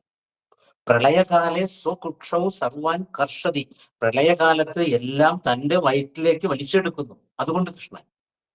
ഭക്താനാം മനഃ കർഷതി ആത്മസാക്ഷാത്കരോതി ആനന്ദത്വേന പരിണമതി ഇത് കൃഷ്ണ. ഭക്താനാം മനഃ, മനസ്സ് കർഷിച്ച് വലിച്ചെടുക്കുന്നു, ആത്മസാക്ഷാത്കാരം കൊടുക്കുന്നു, ആനന്ദത്വേന പരിണമിപ്പിക്കുന്നു, ആനന്ദവും കൊടുക്കുന്നു. അതുകൊണ്ട് കൃഷ്ണൻ. ഇനിയും അനവധി അർത്ഥങ്ങൾ ഇതിലുണ്ട്, മുഴുവൻ പറയാൻ നമുക്ക് സമയമില്ല. 6ാമത്തേതാണ് ഗ്രഹണീ ലോകാധികാരം. 6ൽ ചന്ദ്രൻ നിൽക്കുമ്പോൾ ജനിക്കുന്നവൻ, ഗ്രഹനില പ്രകാരം കുട്ടി ജനിക്കുന്ന സമയത്ത് 6ലാണ് ചന്ദ്രൻ എങ്കിൽ ഉദരരോഗിയാകും, സംശയിക്കേണ്ട. ചന്ദ്രേ ഷഷ്ടേ രോധക ഭാവൈഹി പരിപീഡിതോ ഭവതി. ഇതാണ് ജ്യോതിശാസ്ത്രം. ഇതിൽ പ്രായശ്ചിത്തത്തിൽ പശുദാന വിധി പറയുന്നുണ്ട്. മന്ത്രത്തിന് വൈഷ്ണവ പ്രാധാന്യമാണ് ഉള്ളത്, ശൈവമോ ശാക്തേയമോ അല്ല. ഈ പറയുന്നതെല്ലാം വൈഷ്ണവ മന്ത്രങ്ങളാണ്. ദേവകീപുത്ര ചാണൂര കംസാരിഷ്ട വിനാശന നാശയ ഗ്രഹണീം കൃഷ്ണ ഗോപീജന മനോഹര. ഗോപീജന രഥോത്സുക പാഠഭേദമുണ്ട്. സായനീയത്തിൽ ശ്ലോകവും വീരസിംഹാവലോകത്തിലെ ശ്ലോകവും തമ്മിൽ ചെറിയ പാഠഭേദം ചില മന്ത്രങ്ങൾക്കുണ്ട്. ഇനി നേത്രരോഗാധികാരം. എന്തുകൊണ്ടാണ് കണ്ണില്ലാതെ ജനിക്കുന്നതിന്റെ കാരണം? ചന്ദ്രൻ ചിങ്ങൻ രാശിയിൽ നിൽക്കുമ്പോൾ ജനിക്കുന്നവൻ വികല ദൃഷ്ടിയായി ജനിക്കുന്നു. ചന്ദ്രൻ മേടൻ രാശിയിൽ നിൽക്കുമ്പോൾ തിമിര രോഗിയായി. ഒന്ന് വികല ദൃഷ്ടി, രണ്ട് തിമിര രോഗി. ചന്ദ്രൻ കർക്കിടകത്തിൽ നിൽക്കുമ്പോൾ കണ്ണില്ലാത്തവൻ, രണ്ട് കണ്ണും ഇല്ലാത്തവനായി ജനിക്കുന്നു. ചന്ദ്രൻ ജന്മലഗ്നത്തിന്റെ 12ൽ നിൽക്കുമ്പോൾ ഒറ്റക്കണ്ണനായി ജനിക്കുന്നു, ഏകചക്ഷുവായി ജനിക്കുന്നു. അപ്പോ ഈ 4 തരത്തിലാണ് ഈ നേത്രരോഗത്തെ പറയുന്നത്. വികലേക്ഷണോ അർക്കലഗ്നെ തൈമിരികോ അജേചഭേ രാത്രന്ധ ബുൽബുധ ദൃഷ്ടി കർക്കിണി കാണോ വ്യയകെ ശശാങ്കേ വാ. കഴിഞ്ഞ ജന്മത്തിൽ ബ്രാഹ്മണഗൃഹം, ക്ഷേത്രം മുതലായവ നശിപ്പിക്കുക, കത്തിക്കൊണ്ടിരിക്കുന്ന വിളക്ക് കെടുത്തി കളയുക, വിളക്ക് മോഷ്ടിക്കുക, വഴിവിളക്ക് നശിപ്പിക്കുക എന്നിവ ചെയ്താൽ ഈ ജന്മത്തിൽ തിമിര രോഗിയായിട്ട് ജനിക്കുന്നു. ദീപകം ഭഞ്ജയിത്വാതു തിമിരം വ്യാധിമാൻ ഭവേത്. ഇതിന് ബ്രഹ്മാവ് പ്രായശ്ചിത്തം പറഞ്ഞു തന്നിട്ടുണ്ട്. ഗരുഡ പ്രതിമ ദാനം ചെയ്യാനാണ് പറയുന്നത്. 1 പലം സ്വർണം കൊണ്ട് മഹാവിഷ്ണുവിന്റെ വാഹനമായ ഗരുഡ പ്രതിമ ഉണ്ടാക്കണം. പലേന കാരയേത് ഹേമന ഗരുഡം വിഷ്ണുവാഹനം. ഗരുഡ ഗായത്രി മന്ത്രം ജപിക്കണം. ഓം പക്ഷിരാജായ വിദ്മഹേ സ്വർണപക്ഷായ ധീമഹി തന്നോ ഗരുഡ പ്രചോദയാത്. മന്ത്രത്തിന് പാഠഭേദമുണ്ട്. തത്പുരുഷായ വിദ്മഹേ പക്ഷിരാജായ ധീമഹി തന്നോ ഗരുഡ പ്രചോദയാത്. ഈ ഗരുഡ ദൈവത്യമായ 3 ഗായത്രികളുണ്ട്. ഒന്ന് സുവർണ ഗായത്രി, മറ്റത് താർക്ഷ്യ ഗായത്രി, 3 ഗരുഡ ഗായത്രി. ഇവിടെ ഗരുഡ ഗായത്രി തന്നെയാണ് വേണ്ടത് എന്ന് പ്രത്യേകം അവിടെ നിർദ്ദേശിച്ചിട്ടുണ്ട്. ദാനമന്ത്രം പ്രത്യേകം പറയുന്നു. വാഹനസ്യ പ്രധാനേന അക്ഷിരോഗം നാശയമേ നാരായണ ജഗന്മയ. അവിടെയും നാരായണ ശബ്ദമാണ് ഉദ്ധരിക്കുന്നത്. ദാനമന്ത്രത്തിന് പാഠഭേദമുണ്ട്. ഗോവിന്ദ ഗോപീജന വല്ലഭേശ ആന്ധ്യം തഥോഗ്രം തിമിരം ക്ഷപാശു. ആന്ധ്യം, അന്ധത എന്നത് ഉഗ്രമായിരിക്കുന്ന ആ തിമിരത്തെ, ക്ഷപ ആശു ക്ഷപ, പെട്ടെന്ന് ക്ഷയിപ്പിച്ചു കളഞ്ഞാലും നശിപ്പിച്ചു കളഞ്ഞാലും. സായനീയത്തിൽ പറയുന്നു ഇതം വിഷ്ണു പ്രതദ്വിഷ്ണു വിഷ്ണുർനുകം. ഇത് ക്രമമായി ഈ മന്ത്രം ചെല്ലണം. ഇത് ക്രമാത് എന്ന് പ്രത്യേകം പറയുന്നുണ്ട്. ക്രമം തെറ്റരുത്. ഇതിനുശേഷം കൃഷ്ണ പ്രതിമ ദാനം ചെയ്യാൻ പറയുന്നുണ്ട്. ഗോവിന്ദ ഗോപീജന വല്ലഭേശ കംസാസുരഘ്ന ത്രി ദശേന്ദ്രവന്ദ്യ ഗോവർദ്ധന അദ്രി പ്രഥിതൈകഹസ്ത സംരക്ഷിതാശേഷ ഗവാമധീശ. ഗോവർദ്ധന അദ്രി പ്രഥിതൈക ഹസ്ത. ഒരു കൈ കൊണ്ട് ഗോവർദ്ധനം പിടിച്ചു പൊക്കിയ, സംരക്ഷിത അശേഷ ഗവാം, എല്ലാ ഗോക്കളെയും രക്ഷിച്ച, കംസാസുരനെ കൊന്ന, ത്രിദശേന്ദ്ര വന്ദ്യ, ദേവേന്ദ്രനാൽ വന്ദിക്കപ്പെടുന്ന ഗോവിന്ദ ഗോപീജന വല്ലഭേശ. തൊട്ട് താഴെ വൈഷ്ണവ മന്ത്രം തന്നെയാണ്. ഭഗവാൻ രുക്മിണീനാഥ ശരണാഗത പാലക തുഷ്ടസ്തുതീയദാനേന നക്താന്ധ്യം നാശയ പ്രഭോ. രാത്രി കണ്ണു കാണാൻ പാടില്ലാത്തൊരവസ്ഥ, അതൊന്ന് നശിപ്പിച്ചു തരണേ ഭഗവാനെ. ഈ ഒരു നേത്രരോഗത്തിന്റെ പരിഹാരം, ഇതൊരു ജ്യോതിശാസ്ത്രം കൈകാര്യം ചെയ്യുന്ന വ്യക്തി എന്ന നിലയ്ക്ക് ഞാൻ ഇത് പരിഹാരം പറഞ്ഞു വളരെ അനുഭവമുണ്ട്. അതും ഞാൻ ഇവിടെ മുമ്പിൽ പങ്കുവെക്കുകയാണ്. പ്രായം കൂടിയ ഒരു അമ്മൂമ്മ നേത്രത്തിന് ഓപ്പറേഷൻ വേണമെന്നാണ് ഡോക്ടർ പറയുന്നത്. വേറൊരു ഡോക്ടർ കണ്ട സമയത്ത് ഓപ്പറേഷൻ വേണ്ട എന്ന് പറഞ്ഞു. ഓപ്പറേഷൻ ചെയ്യാൻ അമ്മൂമ്മയ്ക്ക് പേടിയുമുണ്ട്. ഞങ്ങൾ എന്താണ് ചെയ്യേണ്ടത്? ഇതാണ് ചോദ്യം. അങ്ങനെയാണെങ്കിൽ നിങ്ങൾ 3-4 ക്ഷേത്രങ്ങളിൽ വിളക്ക് ദാനം ചെയ്യുക. ഈ അമ്മൂമ്മ കഴിഞ്ഞ ജന്മത്തിൽ വിളക്ക് മോഷ്ടിച്ചിട്ടുണ്ടാവാൻ സാധ്യതയുണ്ട്, അല്ലെങ്കിൽ വിളക്ക് കെടുത്തി കളഞ്ഞിട്ടുണ്ടാവാം. ഒരു ശിവക്ഷേത്രം, ഒരു വിഷ്ണുക്ഷേത്രം, ഒരു ദേവീക്ഷേത്രം, ഒരു സർപ്പക്ഷേത്രം അതിന്റെ മൂലസ്ഥാനങ്ങൾ പാമ്പുമെക്കാട്ട്, ആമേട, മണ്ണാർശാല മുതലായ ക്ഷേത്രങ്ങളിൽ 5 തിരിയിട്ട നെയ്വിളക്ക് കത്തിച്ചുകൊണ്ട് അമ്മുമ്മയോ അമ്മുമ്മയ്ക്ക് പകരം ഒരു പ്രതിനിധിയോ ഈ വിളക്ക് ദാനം ചെയ്യണം. ആ സമയത്ത് മുൻജന്മ ദുരിതം മാറ്റി തന്നെ എന്ന് സങ്കല്പിച്ചുകൊണ്ട് ഈ 5 തിരിയിട്ട നെയ്വിളക്ക് ദാനം ചെയ്തതിന് ശേഷം ഓപ്പറേഷൻ ചെയ്ത ഡോക്ടറെ അടുത്ത് 2ാമത് സ്കാൻ ചെയ്ത സമയത്ത് ഡോക്ടർ പറഞ്ഞു ഏതായാലും ഇപ്പൊ ചെയ്യേണ്ട ആവശ്യമില്ല എന്ന് പറയേണ്ടി വന്നു. ഇപ്രകാരം ഗോപാലവേഷധാരിയായ ശ്രീകൃഷ്ണന്റെ പ്രതിമ ദാനം ചെയ്താൽ രോഗി ഉടനെ രോഗശമനം വന്ന് സുഖിയായി തീരും. യാതൊരു സംശയവുമില്ല, സംശയിക്കേണ്ട എന്ന് പ്രത്യേകം അവിടെ പറയുന്നുണ്ട്.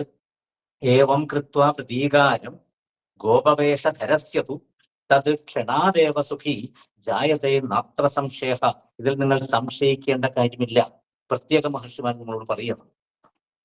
ഇനി രാജയഷ്മാധികാരം, ഈ ക്ഷയം എന്ന് പറയുന്ന രോഗം, ക്ഷയരോഗം മാറുവാൻ വേണ്ടി ഹോമവിധിയിൽ പറയുന്നു ഉദ്ബുദ്ധ്യസ്വ എന്നും ഇതം വിഷ്ണുരായസ്മിൻ സപ്ത, ഈ 2 മന്ത്രങ്ങൾ ഹോമിക്കാൻ പറയുന്നുണ്ട്. ഇത്യപി മന്ത്രൈഹി ക്രമേണ ജുഹുയാത്, ഹോമിക്കുക. ഹോമാദി ക്രമം പറയുന്നു. ഇതിൽ ഗോവിന്ദൻ പ്രീതിപ്പെടണമെന്ന് പ്രത്യേകം പറയുന്നുണ്ട്. ഹോമസ്തു പൂർവവദ്കാര്യോ ഗോവിന്ദ പ്രിയതാമിതി. ജ്യോതിഷ ഗ്രന്ഥമായിരിക്കുന്ന പ്രശ്നമാർഗത്തിൽ 23-ാം അധ്യായം തുടങ്ങുന്നത് തന്നെ കർമ്മവിഭാഗ പ്രായശ്ചിത്തമാണ്. ആ അധ്യായത്തിൽ വിധിച്ചിരിക്കുന്നത് പ്രശ്നമാർഗാചാര്യൻ. അവിടെ കർമ്മവിഭാഗോക്ത രോഗ ഹേതു പ്രതിക്രിയാഹ എന്ന് പ്രത്യേകം പറയുന്നുണ്ട്. എന്ന വരി കൊണ്ടാണ് അത് തുടങ്ങുന്നത്, ആ ശ്ലോകം തുടങ്ങുന്നത് തന്നെ. ക്ഷയരോഗം ഉണ്ടാകുവാനുള്ള കാരണം അവിടെ ആചാര്യൻ പറയുന്നത് കഴിഞ്ഞ ജന്മത്തിൽ ബ്രാഹ്മണനെ കൊല്ലുക, ഗുരുജനങ്ങളെ ദ്വേഷിക്കുക, മറ്റ് ദോഷങ്ങൾ ചെയ്യുക, ഗ്രഹണം മുതലായ സമയത്ത് പുണ്യസമയത്ത് ശ്രീസംഗം ചെയ്യുക മുതലായവ കൊണ്ട് ഈ ജന്മത്തിൽ ക്ഷയരോഗിയായി ജനിക്കുന്നു. അങ്ങനെ സംഭവിച്ചാൽ എന്താണ് ചെയ്യേണ്ടത്? പ്രശ്നമാർഗ ശ്ലോകമാണ് ഞാൻ പറയുന്നത്. ഹേതുർബ്രാഹ്മണ ഹിംസനം ഗുരുജന ദ്വേഷ അന്യദോഷേരണം ശ്രീസംഗോ ഗ്രഹണാദി പുണ്യസമയേ സ്യാത് രാജയഷ്മോദ്ഭവേ. രാജയഷ്മാവ് സംഭവിച്ചാൽ പ്രായശ്ചിത്തമായിട്ട് പറയുന്നത് എന്താണ്? ജാപോ നാമസഹസ്രകസ്യ വസനസ്പർശ തത് ശാന്തയെ. ജാപോ നാമസഹസ്രകസ്യ, വിഷ്ണു സഹസ്രനാമം ജാപം ചെയ്യണം എന്ന് പറഞ്ഞാൽ ജപം ചെയ്യണം എന്നർത്ഥം. പിന്നെ അവിടെ പറയുന്നു വസ്ത്രസ്പർശം, വസനസ്പർശം എന്ന് പറഞ്ഞാൽ വസ്ത്രം ദാനം ചെയ്യണം. ബുധൻ ആദിത്യന്റെ ദൃഷ്ടിയോടുകൂടി വ്യാഴഗ്രഹത്തിൽ നിൽക്കുന്ന സമയത്ത് ജനിക്കുന്നവരാണ് പ്രമേഹരോഗിയായിട്ട് ജനിക്കുന്നത്. നമ്മൾ ആദ്യം ഈ രാജയഷ്മയില് പ്രധാനമായിട്ടും പ്രശ്നമാർഗാചാര്യന്റെ ഏറ്റവും പ്രധാനപ്പെട്ട ശ്ലോകമാണ്. അവിടെ ആദ്യത്തെ ശ്ലോകത്തിൽ തന്നെ നാമസഹസ്രം, എല്ലാ രോഗങ്ങൾക്കും ഈ വിഷ്ണു സഹസ്രനാമം ജപിക്കണമെന്ന് വ്യാഖ്യാതാക്കൾ പറയുന്നുണ്ട്. പ്രമേഹ രോഗാധികാരത്തിൽ പറയുന്നു, പ്രമേഹ പീഡിതോ ജനയതി രവിണാ ദൃഷ്ടോ ജീവഗ്രഹേ ചന്ദ്രജഹ. ബുധൻ ആദിത്യന്റെ ദൃഷ്ടിയോടുകൂടി വ്യാഴഗ്രഹത്തിൽ നിൽക്കുമ്പോൾ ജനിക്കുന്നവൻ പ്രമേഹ രോഗിയായിട്ട് ജനിക്കും.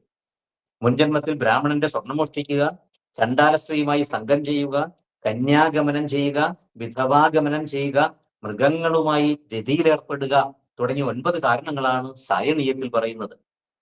ആദ്യ വരി തന്നെ പറയുന്നു, അത് വായുപുരാണത്തിൽ എടുത്തിട്ടുള്ളതാണ്.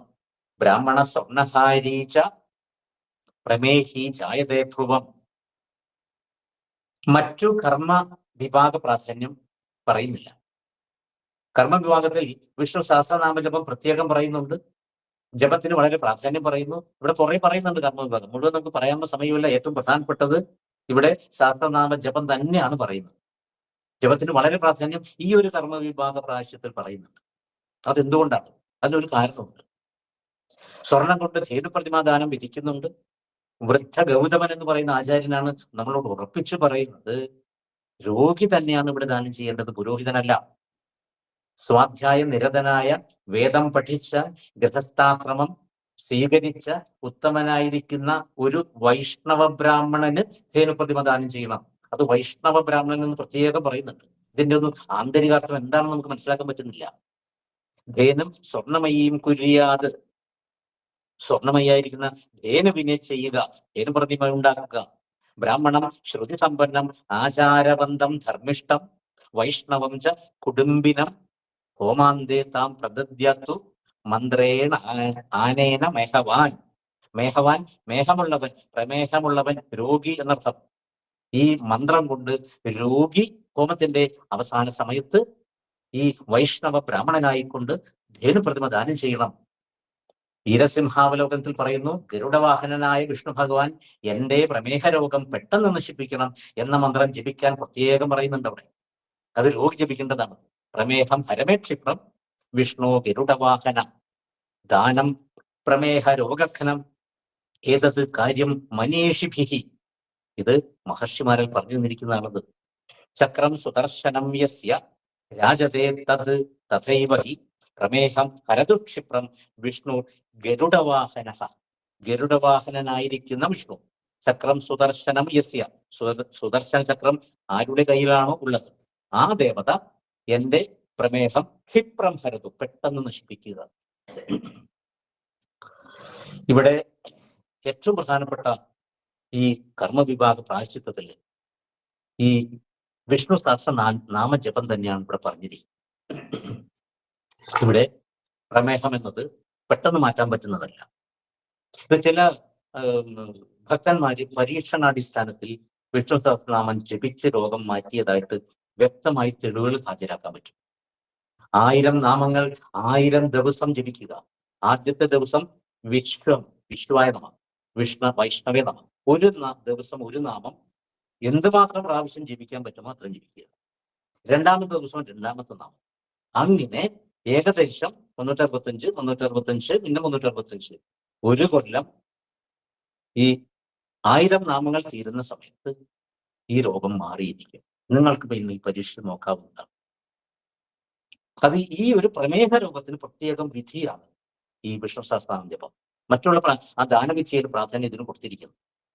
അടുത്തതാണ് കരൾ രോഗം, ഉദരരോഗം, പ്ലീഹാവീക്കം, ഗുൽമരോഗ പ്രായശ്ചിത്തം പറയുന്നത്.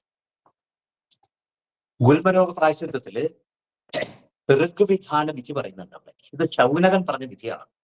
ശൗനക മഹർഷി പ്രോക്തമാണ്. ഏറ്റവും പ്രധാനമാണത്.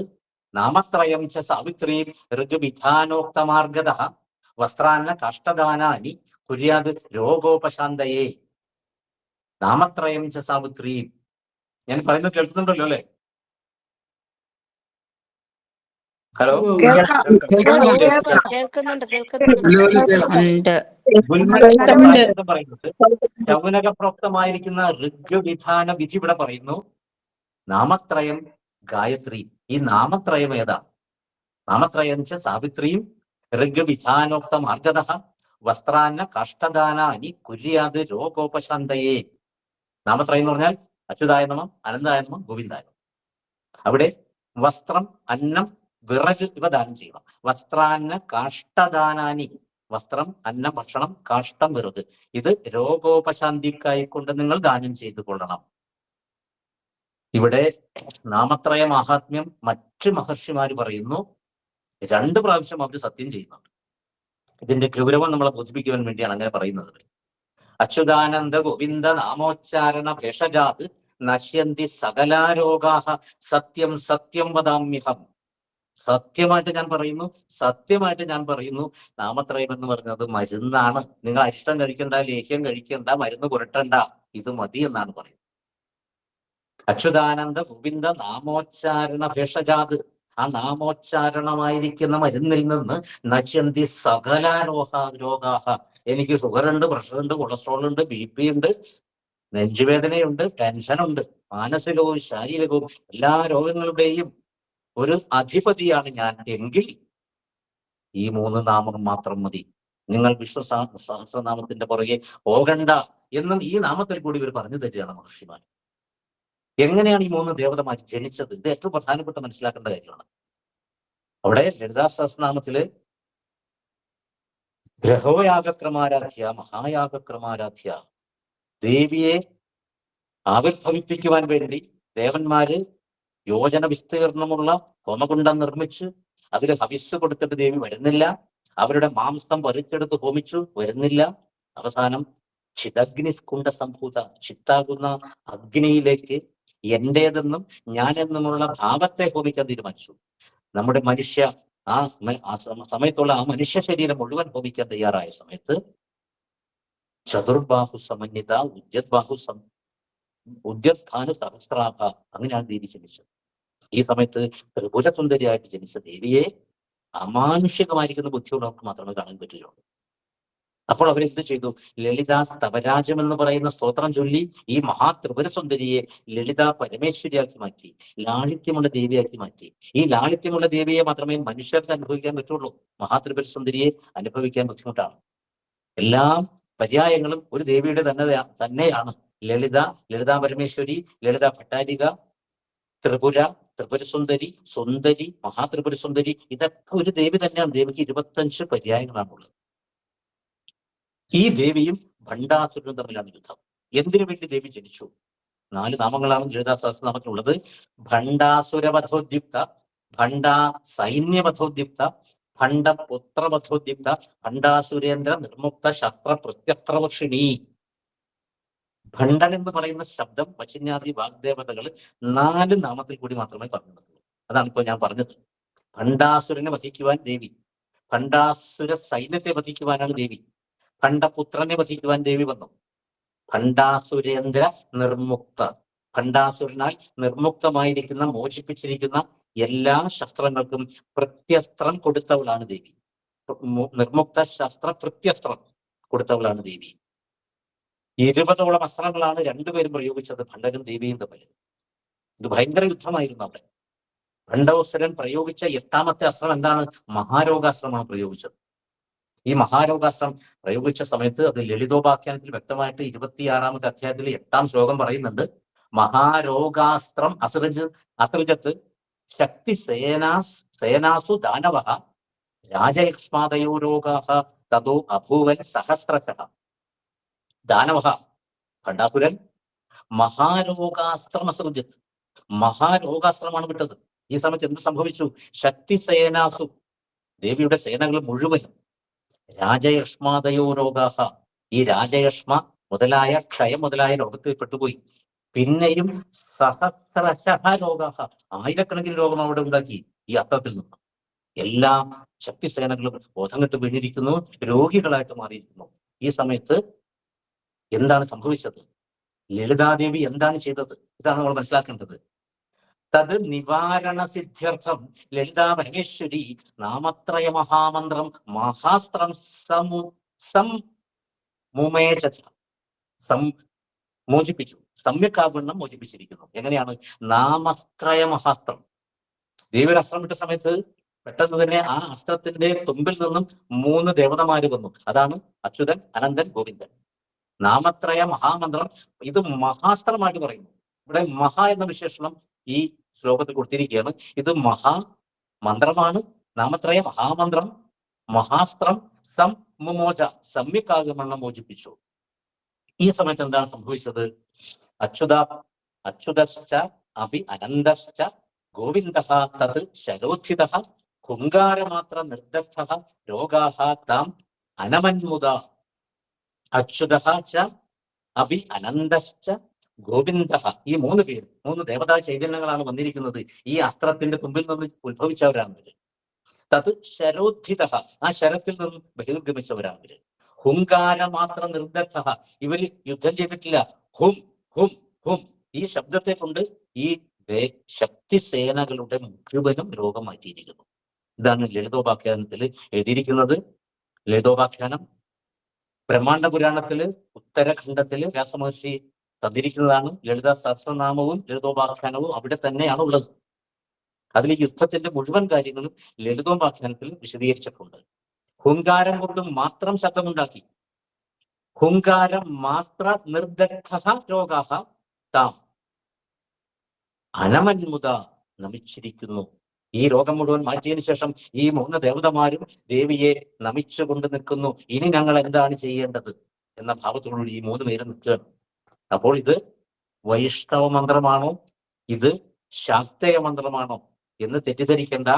ഇതിന്റെ പുറകെ ഏത് മന്ത്രമാണെന്ന് ചിന്തിക്കേണ്ട. ഈ മന്ത്രത്തെ കൊണ്ട് നിശ്ചയമായും നമുക്ക് മുക്തി കിട്ടും, നമ്മുടെ രോഗമാണ്. ഹുങ്കാരം കൊണ്ട് മാത്രം ശബ്ദമുണ്ടാക്കി രോഗങ്ങളെ മുഴുവൻ നശിപ്പിച്ചു. ദേവിയെ തൊഴുതു നിൽക്കുന്ന സമയത്ത് ദേവി എന്ത് ചെയ്തു? ഇതാണ് ഏറ്റവും പ്രധാനം. തന്റെ ഭക്തന്മാർക്കുണ്ടാകുന്ന രോഗങ്ങളെ നിവാരണം ചെയ്യുവാൻ വേണ്ടി 3 ലോകങ്ങളിലുമുള്ള ഭക്തന്മാരുടെ രോഗം മാറ്റിക്കൊടുക്കുവാൻ വേണ്ടി ദേവി നിർദ്ദേശിച്ചിരിക്കുന്നു. എങ്ങനെയാണ്? തത് ഭക്തവ്യാധിമർദ്ദനം വിധാതും 3 ലോകേഷു നിയുക്താഹ. ഭൂമി, സ്വർഗം, പാതാളം, ഇവിടെയൊക്കെ മനുഷ്യർ രോഗികളായിട്ടുണ്ടാവാൻ സാധ്യതയുണ്ട്. അങ്ങനെയാണെങ്കിൽ അവർ ഈ നാമം ജപിക്കുന്ന സമയത്ത് അവരെ നിങ്ങൾ രക്ഷിച്ചു കൊള്ളണം എന്ന് ദേവി ആ സമയത്ത് ഇവരോട് നിർദ്ദേശിച്ചിരിക്കുകയാണ്. ദേവിയുടെ വാക്ക് അവർക്ക് പാലിക്കാതെ പറ്റില്ല. അങ്ങനെയാണ് നമ്മുടെ രോഗം മാറുന്നത്. ഈ മന്ത്രം ജപിക്കുന്ന രോഗികൾക്ക് ലളിതാദേവിയുടെ നിയോഗപ്രകാരം അച്യുതാനന്ദ ഗോവിന്ദന്മാർ രോഗശാന്തി വരുത്തുന്നു. ഇതാണ് പറയുന്നത്. ഇനി കുറൂരമ്മ നമുക്കൊരു സന്ദേശം തരുന്നു. കുറൂരമ്മ നമ്മളോട് പറയുന്നത്, നിങ്ങൾ ഈ വിഷ്ണു സഹസ്രനാമത്തിന്റെ പുറകെ ഒന്നും പോകേണ്ട കാര്യമില്ല, ഞാനൊരു രഹസ്യം നിങ്ങൾക്ക് പറഞ്ഞു തരാം. ഇതാണ് കുറൂരമ്മ പറയുന്നത്. ഗുരുവായൂർ ഉണ്ടായ സംഭവമാണ്. ഒരു കൃഷ്ണഭക്തനായിരിക്കുന്ന ഒരു ഭക്തൻ വയറുവേദന മാറുന്നില്ല.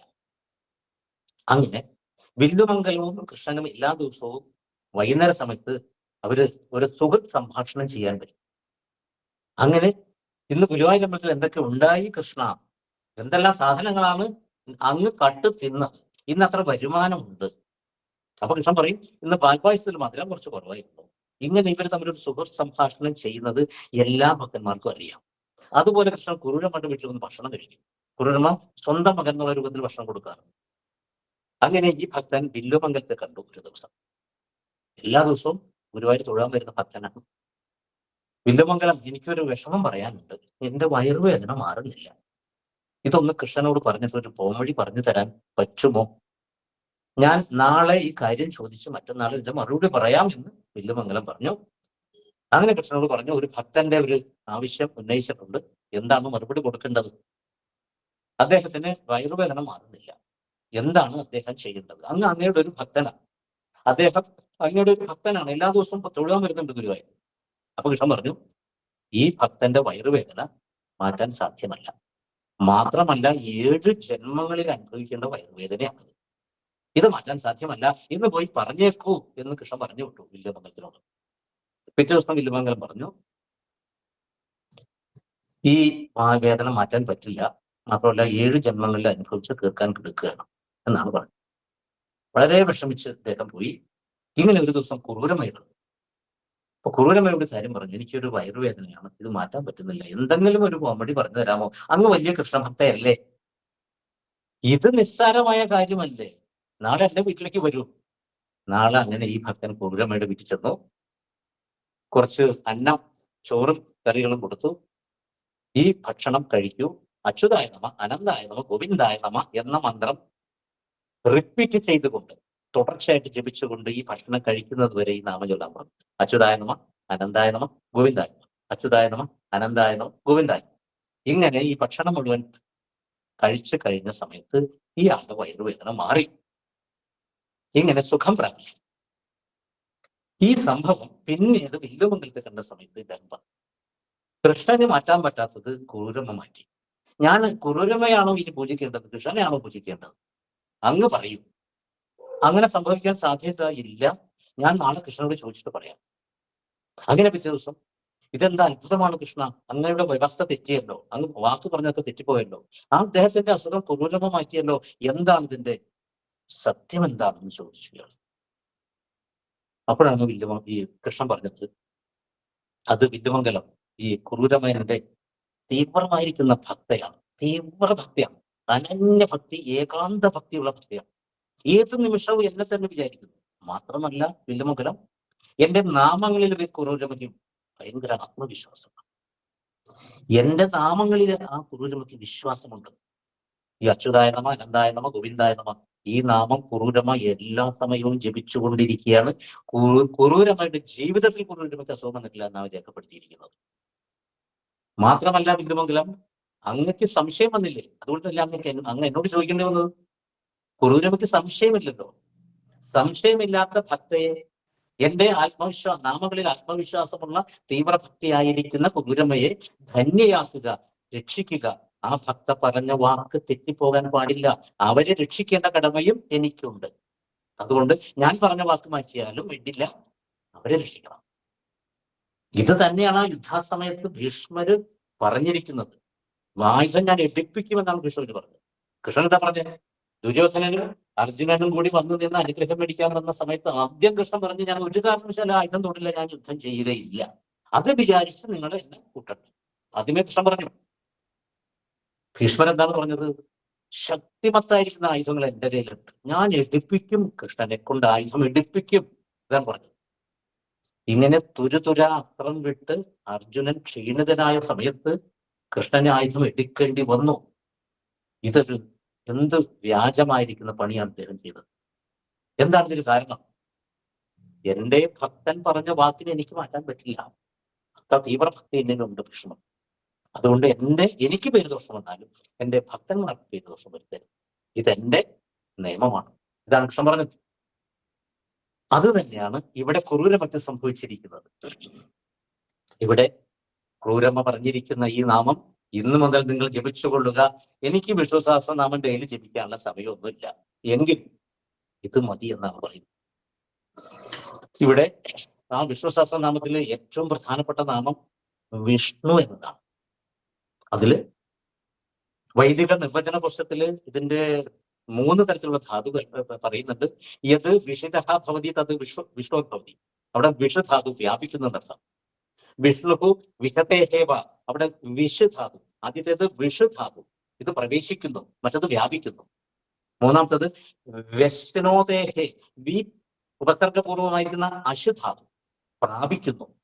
വിശേഷണ ആപ്നോതി സ്വർഗം, വിഷ്ണുവിനെ നമ്മൾ ഉപാസിച്ചു കഴിഞ്ഞാൽ സ്വർഗത്തിലേക്ക് പ്രവേശിപ്പിക്കുന്നു. മറ്റൊരു വിഷ്ണു യജ്ഞ നാമസു വ്യാഖ്യാത. വിഷ്ണു എന്ന പദത്തിന് യജ്ഞം എന്നർത്ഥമുണ്ട്.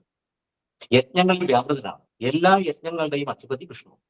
അങ്ങനെ 5-6 തരത്തിലാണ് അവർ അർത്ഥം പറഞ്ഞിരിക്കുന്നത്. ഇനി കാമധേനു തന്ത്രം എന്ന് പറയുന്ന ഒരു തന്ത്രഗ്രന്ഥമുണ്ട്. അതിൽ ഉമാമഹേശ്വര സംവാദമാണ്. തന്ത്രം, ആഗമം. ആഗമത്തിലാണ് തന്ത്രം വരുന്നത്. ആഗമം എന്ന് പറഞ്ഞാൽ ആ 3 അക്ഷരത്തിന് ആഗതം ശിവഭക്തരഭ്യ, ഗതം തു ഗിരിജാനനെ, മതം തു വാസുദേവസ്യ ആഗമ പരികൽപ്പത. ആ 3 അക്ഷരങ്ങളുടെ അർത്ഥകൽപ്പനയാണ്. ആ എന്ന അക്ഷരത്തിന്റെ അർത്ഥം ആഗതം ശിവഭക്തരഭ്യ, ശിവന്റെ 5 മുഖങ്ങളിൽ നിന്നും, ഗതം തു ഗിരിജാനനെ, ഗിരിജയുടെ ആനനത്തിലേക്ക് പോയി, മുഖത്തിലേക്ക് പോയി. ഗിരിജയുടെ മുമ്പിൽ പറഞ്ഞു കൊടുത്തത് എന്താണ്? ശ്രീകൃഷ്ണ പരമാത്മാവ് അംഗീകരിച്ച സത്യം. മതം തു വാസുദേവസ്യ ആഗമ ഉച്ചത്. ഈ ആഗമത്തിലാണ് തന്ത്രഗ്രന്ഥങ്ങളെല്ലാം വന്നിരിക്കുന്നത്. നിഗമം എന്ന് പറഞ്ഞാൽ എന്താണ്? നിർഗതം ഗിരിജാവക്ര, ഗിരിജയുടെ വക്രത്തിൽ നിന്നും നിർഗമിച്ചു. ഗതം തു ഗിരിശ്രുതവും, ഗിരിശന്റെ ശ്രുതിയിലേക്ക് പോയി, ചെവിയിലേക്ക് പോയി. മതം തു വാസുദേവസ്യ നിഗമ പരിഗത്യത. നിഗമാഗമ മൂലാഹി ഭാരതീയാഹി സംസ്കൃതി. ഈ നിഗമവും ആഗമവും മൂലമാണ് ഈ ഭാരതത്തിന്റെ സംസ്കാരം മുഴുവനും നിലനിന്നു പോകുന്നത്. അങ്ങനെ ഉമാമഹേശ്വര സംവാദത്തിലുള്ള ഒരു ഗ്രന്ഥമാണ് കാമധേനു തന്ത്രം. ഈ കാമധേനു തന്ത്രത്തിലാണ് പരമശിവൻ അക്ഷരങ്ങളുടെ രഹസ്യം പറഞ്ഞു കൊടുക്കുന്നത് പാർവതിക്ക്. അവിടെ പരമശിവൻ പാർവതിക്ക് ഈ വിഷ്ണു എന്ന ശബ്ദത്തില് 2 അക്ഷരമാണ് നമുക്ക് കാണുന്നത്. വി ഷ്ണു, ഷ്ണു കൂട്ടക്ഷരം. അവിടെ നമ്മൾ വേർതിരിക്കുകയാണെങ്കിൽ വ് പ്ലസ് ഇ, അതാണ് വി, അവിടെ 2 അക്ഷരം. ഷ് പ്ലസ് ന് പ്ലസ് ഉ, അതാണ് ഷ്ണു, അവിടെ 3 അക്ഷരം. അങ്ങനെ 5 അക്ഷരമാണ് വിഷ്ണു ശബ്ദം. അതില് വ എന്ന അക്ഷരത്തിന്റെ അർത്ഥം പാർവതിക്ക് പരമശിവൻ പറഞ്ഞു കൊടുക്കുകയാണ്. പഞ്ചദേവമയം വർണ്ണം പീത വിദ്യുത് ലതാമയം ചതുർവർഗപ്രദം വർണ്ണം ത്രിശക്തി സഹിതം സദാ. അല്ലയോ പാർവതി, പഞ്ചദേവമയമാണ്, 5 ദേവതാ സങ്കല്പങ്ങളുള്ള വർണ്ണമാണ് വകാരം. ഈ 5 ദേവതമാര് ആരൊക്കെയാണ് എന്ന് അറിവില്ല. എങ്കിലും പഞ്ചായതന സങ്കല്പം ആചാര്യസ്വാമികള്, ശങ്കരാചാര്യസ്വാമികൾ ചിട്ടപ്പെടുത്തിയിട്ടുണ്ട്. ആദിത്യം അംബികാം വിഷ്ണു, ഗണനാഥം മഹേശ്വരം, പഞ്ചദേവാൻ സ്മരേത് നിത്യം, പഞ്ചപാതകനാശനം. നിങ്ങളുടെ 5 പാതകങ്ങൾ നശിപ്പിക്കുവാൻ വേണ്ടി ഈ 5 ദേവതമാരെ നിങ്ങൾ നിത്യവും ഉപാസിച്ചു കൊള്ളുക. ഈ 5 ഇവിടത്തെ പഞ്ചം എന്നറിയില്ല. എങ്കിലും പഞ്ചദേവമയം വർണ്ണം പീത വിദ്യുത് ലതാമയം. പീത വിദ്യുത് ലത, പീതം എന്ന് പറയുന്നത് മഞ്ഞ നിറത്തിലുള്ള, വിദ്യുത് ലത ആ മിന്നൽ പിണരിന്റെ നിറത്തോടു കൂടിയതാണ് വകാരം. ഓരോ അക്ഷരങ്ങൾക്കും നിറമുണ്ട്. അത് യോഗിമാര് അവരുടെ കുണ്ടലിനി ശക്തി ഉണർത്തി അസഹസ്രാര പത്മത്തിൽ എത്തിക്കുന്ന സമയത്താണ് ഇവർക്ക് ഈ അക്ഷരങ്ങളുടെ വർണ്ണം അറിയാൻ പറ്റുന്നത്. നമുക്ക് സാധാരണ മനുഷ്യർക്ക് അറിയാൻ പറ്റുന്നതല്ല. കുണ്ടലിനി ശക്തിയുടെ പ്രസരം മൂലം സഹസ്രാര പത്മത്തിൽ എത്തിക്കുന്ന സമയത്ത് അമൃതം ശ്രാവയ ശ്രാവയ സ്വാഹ, ആ ഘട്ടത്തിലാണ് ഇത് അറിയാൻ പറ്റുന്നത്. അവിടെ പറയുന്നു ചതുർവർഗപ്രദം ദേവി വർണ്ണം. ധർമ്മ അർത്ഥ കാമമോക്ഷങ്ങൾ സാധിക്കാൻ പറ്റുന്നതാണ് ഉപകാരം. ത്രിശക്തി സഹിതം, ഇച്ഛാശക്തി ജ്ഞാനശക്തി ക്രിയാശക്തി സഹിതമാണ് ഈ വകാരം. അപ്പൊ നിങ്ങൾ ഈ വകാരം ഉച്ചരിച്ചു കൊള്ളുക. ഇനി വ് പ്ലസ് ഇ ആണ് വി. ഈകാരത്തിന്റെ അർത്ഥം എന്താണ്? ഈ എന്ന് പറയുന്നത് പാർവതിയാണ്. ശിവശബ്ദത്തിലെ ഈ ഇല്ലെങ്കിൽ ശിവൻ ശവമായി മാറും, സ്പന്ദിക്കാൻ പോലും പറ്റുകയില്ല എന്ന് ആചാര്യസ്വാമികൾ സൗന്ദര്യലഹരിയുടെ ആദ്യത്തെ ശ്ലോകത്തിൽ തന്നെ പറഞ്ഞിട്ടുണ്ട്. ഇവിടെ ഈ എന്ന അക്ഷരത്തിന് ഹരിബ്രഹ്മമയം വർണ്ണം സദാ രുദ്രയുധം പ്രിയേ സദാ ശക്തിമയം ദേവി സ്വയം പരമകുണ്ടലി. കുണ്ടലി ശക്തി ഉണർത്തുന്നതാണ് ഈ കാരം. ഹരിബ്രഹ്മമയം വർണ്ണം സദാ രുദ്രയുധം. ത്രിമൂർത്തി, ഈ ശിവൻ, വിഷ്ണു, ബ്രഹ്മാവ്, ഈ 3 ദേവതാ ചൈതന്യങ്ങൾ ഈ എന്ന അക്ഷരത്തിൽ അടങ്ങിയിരിക്കുന്നു. സദാ ശക്തിമയം ദേവി, ഇതിൽ ശക്തിയും അടങ്ങിയിരിക്കുന്നു. സ്വയം പരമകുണ്ടലി. അതുകൊണ്ട് ഈ ഉച്ചാരണത്തിൽ കൂടി എന്താണ് സംഭവിക്കുന്നത്? മൂലാധാരത്തിൽ ഉറങ്ങിക്കിടക്കുന്ന കുണ്ടലി ശക്തിയെ ഓരോ ആധാരങ്ങളിലേക്കും കയറ്റി പ്രവേശിപ്പിച്ച് സഹസ്രാരത്തിലേക്ക് എത്തിക്കാൻ പറ്റുന്ന അക്ഷരമാണ് ഇകാരം. അല്ലയോ പാർവതി? സദാ രുദ്രയുധം പ്രിയേ, എന്റെ പ്രിയേ, എന്റെ പ്രിയപ്പെട്ട പ്രാണസഖി. ഇവിടെ വിശേഷണത്തെ കൊണ്ടാണ് ഈ അക്ഷരത്തിന്റെ അർത്ഥം പറഞ്ഞു കൊടുക്കുന്നത് പാർവതിക്ക്. ഷകാരത്തിന്റെ അർത്ഥം എന്താണ്? സർവദേവമയം വർണ്ണം പഞ്ചപ്രാണമയം സദാ രക്തചന്ദ്ര പ്രതീകാശം ഹൃദി ഭാവയ പാർവതി. അല്ലയോ പാർവതി, നീ നിന്റെ ഹൃദയത്തിൽ ഒന്ന് ഭാവിക്കുക ഈ അക്ഷരത്തെ. സർവദേവമയം വർണ്ണം, എല്ലാ ദേവന്മാരും ഇതിൽ അടങ്ങിയിരിക്കുന്നു. പഞ്ചപ്രാണമയം, പ്രാണൻ, അപാനൻ, സമാനൻ, ഉദാനൻ, വ്യാനൻ, ഈ 5 പ്രാണമയമാണ് ഈ അക്ഷരം. രക്തചന്ദ്ര പ്രതീകാശം. ചില സമയത്ത് വൈകുന്നേര സമയത്ത് നമുക്ക് ആ ചന്ദ്രനെ, ചുമന്ന ചന്ദ്രനെ കാണാൻ പറ്റും. അതിന്റെ പ്രതീകാശമാണിത്, അതിന്റെ വർണ്ണ നിറമാണ് ഈ അക്ഷരത്തിനുള്ളത്. അല്ലയോ പാർവതി, നീ ഹൃദയത്തിൽ ഭാവന ചെയ്യുക. ഈ ഹൃദയത്തിൽ ഭാവന ചെയ്യുവാൻ പാർവതിയോട് പറയുന്നത് നമ്മളോടായിട്ടാണ് പറയുന്നത്. അതാണ് നമ്മൾ മനസ്സിലാക്കേണ്ടത്. ഗീതോപദേശ സമയത്ത് കൃഷ്ണൻ പറഞ്ഞു, നിമിത്തമാത്രം ഭവ സവിസാരി. നിന്നെ നിമിത്തമാക്കിക്കൊണ്ടാണ് ഞാൻ ഈ കാര്യങ്ങൾ മുഴുവൻ പറയുന്നത്. എന്ന് പറയുന്നത് എല്ലാ മനുഷ്യരോടും കൂടി വേണ്ടിയാണ് ഞാനിത് പറയുന്നത്. അതുപോലെ തന്നെയാണ് ഹൃദി ഭാവയ പാർവതി. അല്ലയോ ഭക്തജനങ്ങളെ, നിങ്ങൾ ഹൃദയത്തിൽ ഭാവിക്കുക. ഇനി നകാരം എന്താണ് പറയുന്നത്? പീതവിദ്യുത് ലതാകാരം ആത്മാദി തത്വ സംയുക്തം സദാ ത്രിഗുണ സംയുതം യാ സ്വയം പരകുണ്ടലി. ഇതും കുണ്ടലി ശക്തി ഉണർത്തുന്നതാണ് നകാരം. ഇതിന്റെ നിറം എന്താണ്? പീതവിദ്യുത് ലതാകാരം, മഞ്ഞ നിറത്തിലുള്ള മിന്നൽ പിണര്. ചില സമയത്ത് അത് ഇളം മഞ്ഞ രൂപത്തിൽ നമുക്ക് കാണാൻ പറ്റും. അതിന്റെ നിറമാണ് ഇതിന്റെ. ആത്മാദി തത്വസംയുതം, ആത്മസാക്ഷാത്കാരത്തിന് ഉതകുന്നതാണ് ഈ അക്ഷരം. സദാ ത്രിഗുണം, സത്വരജസ്തമോ ഗുണ സമന്വിതമാണ് ഈ അക്ഷരം. സ്വയം പരകുണ്ടലി, ആ മൂലാധാരത്തിൽ ഉറങ്ങിയ കുണ്ടലിനി എന്ന് പറയുന്ന പാമ്പിനെ ഉണർത്താൻ പറ്റുന്നതാണ്. ഇനി ഏറ്റവും പ്രധാനപ്പെട്ടതാണ് ഉകാരം. ഉകാരം പരമേശാനി. അല്ലയോ പരമേശന്റെ ഈശാനി, എന്റെ പ്രാണസഖി, എന്റെ ഭാര്യയെ വിളിച്ചുകൊണ്ടാണ് പറയുന്നത്. അധ കുണ്ടലിനി സ്വയം. മൂലാധാരത്തിൽ നിന്ന് കുണ്ടലിനി ശക്തിയെ ഉണർത്തി സഹസ്രാര പത്മത്തിൽ എത്തിയതിനു ശേഷം പിന്നെ ആ കുണ്ടലിനി എന്ന് പറയുന്ന പാമ്പിനെ താഴേക്ക് കൊണ്ടുവരണം. ഇങ്ങനെ മുകളിലേക്ക് കൊണ്ടുപോയി, താഴേക്ക് കൊണ്ടുപോയി, പിന്നെ മുകളിലേക്ക് കൊണ്ടുപോയി, താഴേക്ക് കൊണ്ടുപോയിട്ടാണ് ഇവർ ഈ ആത്മാനന്ദം, സച്ചിദാനന്ദം അനുഭവിക്കുന്നത്. അതിന് ഊ എന്ന അക്ഷരം ഉച്ചരിക്കുന്ന സമയത്ത് മുകളിലേക്ക് കയറ്റിയ കുണ്ടലിനി ശക്തിയെ താഴേക്ക് കൊണ്ടുവരാൻ സാധിക്കുന്നു. അപ്പൊ എന്താണ് നിങ്ങൾ ചെയ്യേണ്ടത്? ഭക്തജനങ്ങൾ ഇതിന്റെ ഒന്നും അർത്ഥം മനസ്സിലാക്കേണ്ട കാര്യമില്ല. നിങ്ങൾ വിഷ്ണു വിഷ്ണു വിഷ്ണു എന്ന് ഉച്ചരിച്ചാൽ മതി. ആ ഉച്ചരിക്കുന്ന സമയത്താണ് ഒരു ന്യൂറോ ലിംഗ്വിസ്റ്റിക് പ്രോഗ്രാം വർക്ക് ചെയ്യുന്നത്. കൃഷ്ണൻ പറഞ്ഞത്, യുദ്ധം ചെയ്യാതിരുന്നു കഴിഞ്ഞാൽ ദോഷമുണ്ട് അർജുന, ചെയ്തു കഴിഞ്ഞാൽ ഗുണമുണ്ട്. യഥാ ഇച്ഛസി തഥാ ഗുരു, നിന്റെ ഇഷ്ടം പോലെ ചെയ്തു കൊള്ളുക എന്നാണ് പറഞ്ഞത്. ഈ സമയത്താണ് ഭഗവത്ഗീതയാകുന്ന ലാംഗ്വേജ് അർജുനന്റെ നെർവസ് സിസ്റ്റത്തിൽ തട്ടി ന്യൂറോ ലിംഗ്വിസ്റ്റിക് ഇഫക്റ്റ് ഉണ്ടായി. അത് ന്യൂറോ ലിംഗ്വിസ്റ്റിക് പ്രോഗ്രാമായി മാറി. അങ്ങനെയാണ് ഞാനിപ്പോൾ യുദ്ധം ചെയ്യേണ്ടവനാണ് എന്ന ഒരു ഭാവത്തിലേക്ക് അർജുനൻ എത്തിയത്. ഇത് തന്നെയാണ് വിഷ്ണു സഹസ്രനാമം ജപം ചെയ്യുന്ന സമയത്ത് അവിടെ ഒരു ന്യൂറോ ലിംഗ്വിസ്റ്റിക് പ്രോഗ്രാം ഉണ്ട്. ഇത് യശസ്വിയായിരിക്കുന്ന ഡോക്ടർ ഗോപാലകൃഷ്ണൻ വ്യക്തമായിട്ട് അദ്ദേഹത്തിന്റെ പ്രഭാഷണങ്ങളിൽ പറഞ്ഞു കൊടുത്തപ്പോഴാണ് ആ ന്യൂറോ ലിംഗ്വിസ്റ്റിക് ഇഫക്റ്റ് ഈ വിഷ്ണു സഹസ്രനാമത്തിൽ ഉള്ളതുപോലെ തന്നെ നാമത്രയത്തിലും കിടക്കുന്നുണ്ട്. ഏത് വേണമെങ്കിലും നിങ്ങൾക്ക് ജപിക്കാവുന്നതാണ്. ചില നാമങ്ങൾക്ക് രഹസ്യമായിരിക്കുന്ന ശക്തിവിശേഷമുണ്ട് ഈ വിഷ്ണു സഹസ്രനാമത്തിൽ. ഈ ഒരു അന്തർജനം ഗർഭിണിയായ സമയത്ത് പ്രഗ്നൻസി പോസിറ്റീവായ ദിവസം മുതൽ അവര് നിത്യവും വിഷ്ണു സഹസ്രനാമം ജപിച്ചു. ഇങ്ങനെ ഒരു 7-8 മാസമായ സമയത്ത് വിഷ്ണു സഹസ്രനാമം ജപിക്കുന്ന സമയത്ത് ഈ ഗർഭത്തിലിരിക്കുന്ന കുട്ടിക്ക് ചലനം സംഭവിക്കുന്നു. ഇതെന്താണെന്ന് മനസ്സിലാകുന്നില്ല. എല്ലാ ദിവസവും ഒരു നാമം ജപിക്കുന്ന സമയത്ത് ഇങ്ങനെ കുട്ടി ശബ്ദിക്കുന്നു. കുട്ടി അവിടെ കാലിട്ടടിക്കുന്ന ശബ്ദം കേൾക്കുന്നില്ല, അത് അനുഭവിക്കാൻ പറ്റുന്നുണ്ട് ഗർഭിണിക്ക്. അങ്ങനെ 5-6 ദിവസമായ സമയത്ത് ഇത് ഏത് മന്ത്രം ജപിക്കുന്ന സമയത്താണ് എന്ന് ഒരു സൂക്ഷ്മ പരിശോധന നടത്തി ഗർഭിണി. ഈ അന്തർജനത്തിന് മനസ്സിലായി, ഋദ്ധസ്പഷ്ടാക്ഷരോ മന്ത്ര, മന്ത്രസ്വരൂപമായിരിക്കുന്നവൻ. അതാണ് മന്ത്ര എന്ന ശബ്ദം നാമമാക്കിക്കൊണ്ടാണ് അത് എഴുതിയിരിക്കുന്നത്. ഋദ്ധസ്പഷ്ടാക്ഷരോ മന്ത്ര. ഈ മന്ത്രം ജപിക്കുന്ന സമയത്താണ് ഈ കുട്ടിയുടെ കാലിന്റെ സ്പന്ദനം വരുന്നത്. ഇങ്ങനെ എല്ലാ ദിവസവും സൂക്ഷ്മ നിരീക്ഷണം ചെയ്ത സമയത്ത് അന്തർജനത്തിന് മനസ്സിലായി, ഈ ഒരു നാമത്തിന് എന്തോ ഒരു ശക്തിവിശേഷം. ഇത് എന്നോട് അവർ നേരിട്ട് പറഞ്ഞ കാര്യമാണ് ഞാൻ നിങ്ങളുടെ മുമ്പിൽ പങ്കുവയ്ക്കുന്നത്.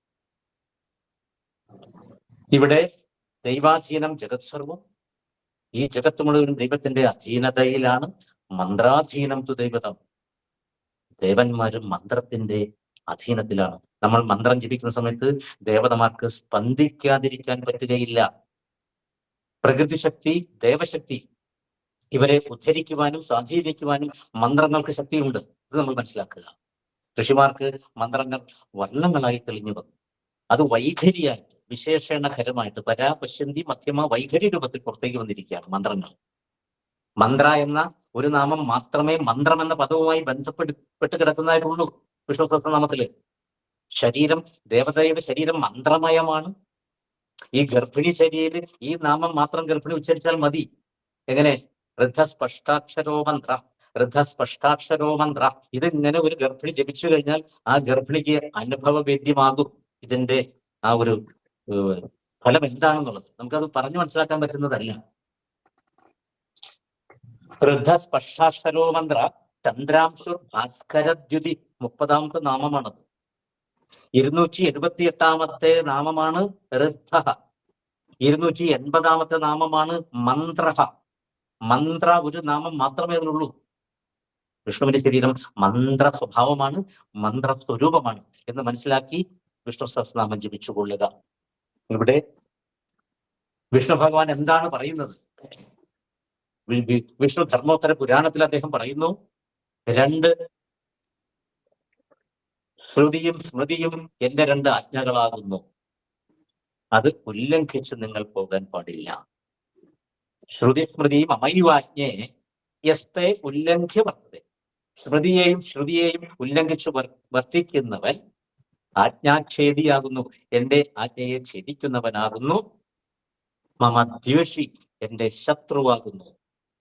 ഭക്തോ ന വൈഷ്ണവ, അവൻ എന്റെ ഭക്തനുമല്ല, എന്റെ വൈഷ്ണവൻ എന്ന് പറയുന്ന പദത്തിന് അവൻ അർഹതയില്ല. അതുകൊണ്ട് ശ്രുതിയും സ്മൃതിയും അനുസരിച്ചുകൊണ്ട് നിങ്ങൾ ജീവിക്കുക. ഗീതോപദേശ സമയത്ത് കൃഷ്ണൻ പറഞ്ഞു, പത്രം പുഷ്പം ഫലം തോയം യസ്തു ഭക്തിയാ പ്രയച്ഛതി തദഹം ഭക്തിപഹൃതം അശ്നാമി പ്രയതാത്മനഃ. ഭക്തിയോടുകൂടി സമർപ്പിക്കപ്പെട്ട അതിനെ ഞാൻ സ്വീകരിക്കുന്നു. അത് ഏകവചന പ്രയോഗമാണ് കൃഷ്ണൻ അവിടെ പറഞ്ഞിരിക്കുന്നത്. പത്രം, പത്രം പത്രേ പത്രാണി. പത്രം എന്ന് പറഞ്ഞാൽ ഒരു ഇല മാത്രം മതി, ഒരു തുളസി ഇല മതി, തുളസി മാല വേണ്ട. പുഷ്പം, ഒരു താമരയുടെ ഇതൾ മതി. താമരം, 1 കിലോ താമര കൊണ്ട് തുലാഭാരം ചെയ്യേണ്ട ആവശ്യമില്ല. ഫലം, കദളിക്കൊല സമർപ്പിക്കേണ്ട 1 കദളിപ്പഴം എനിക്ക് തന്നാൽ മതി. തോയം, വെള്ളം, 1000 ലിറ്റർ പാല് കൊണ്ട് അഭിഷേകം വേണ്ട, 1 ഗ്ലാസ് പാൽ മതി.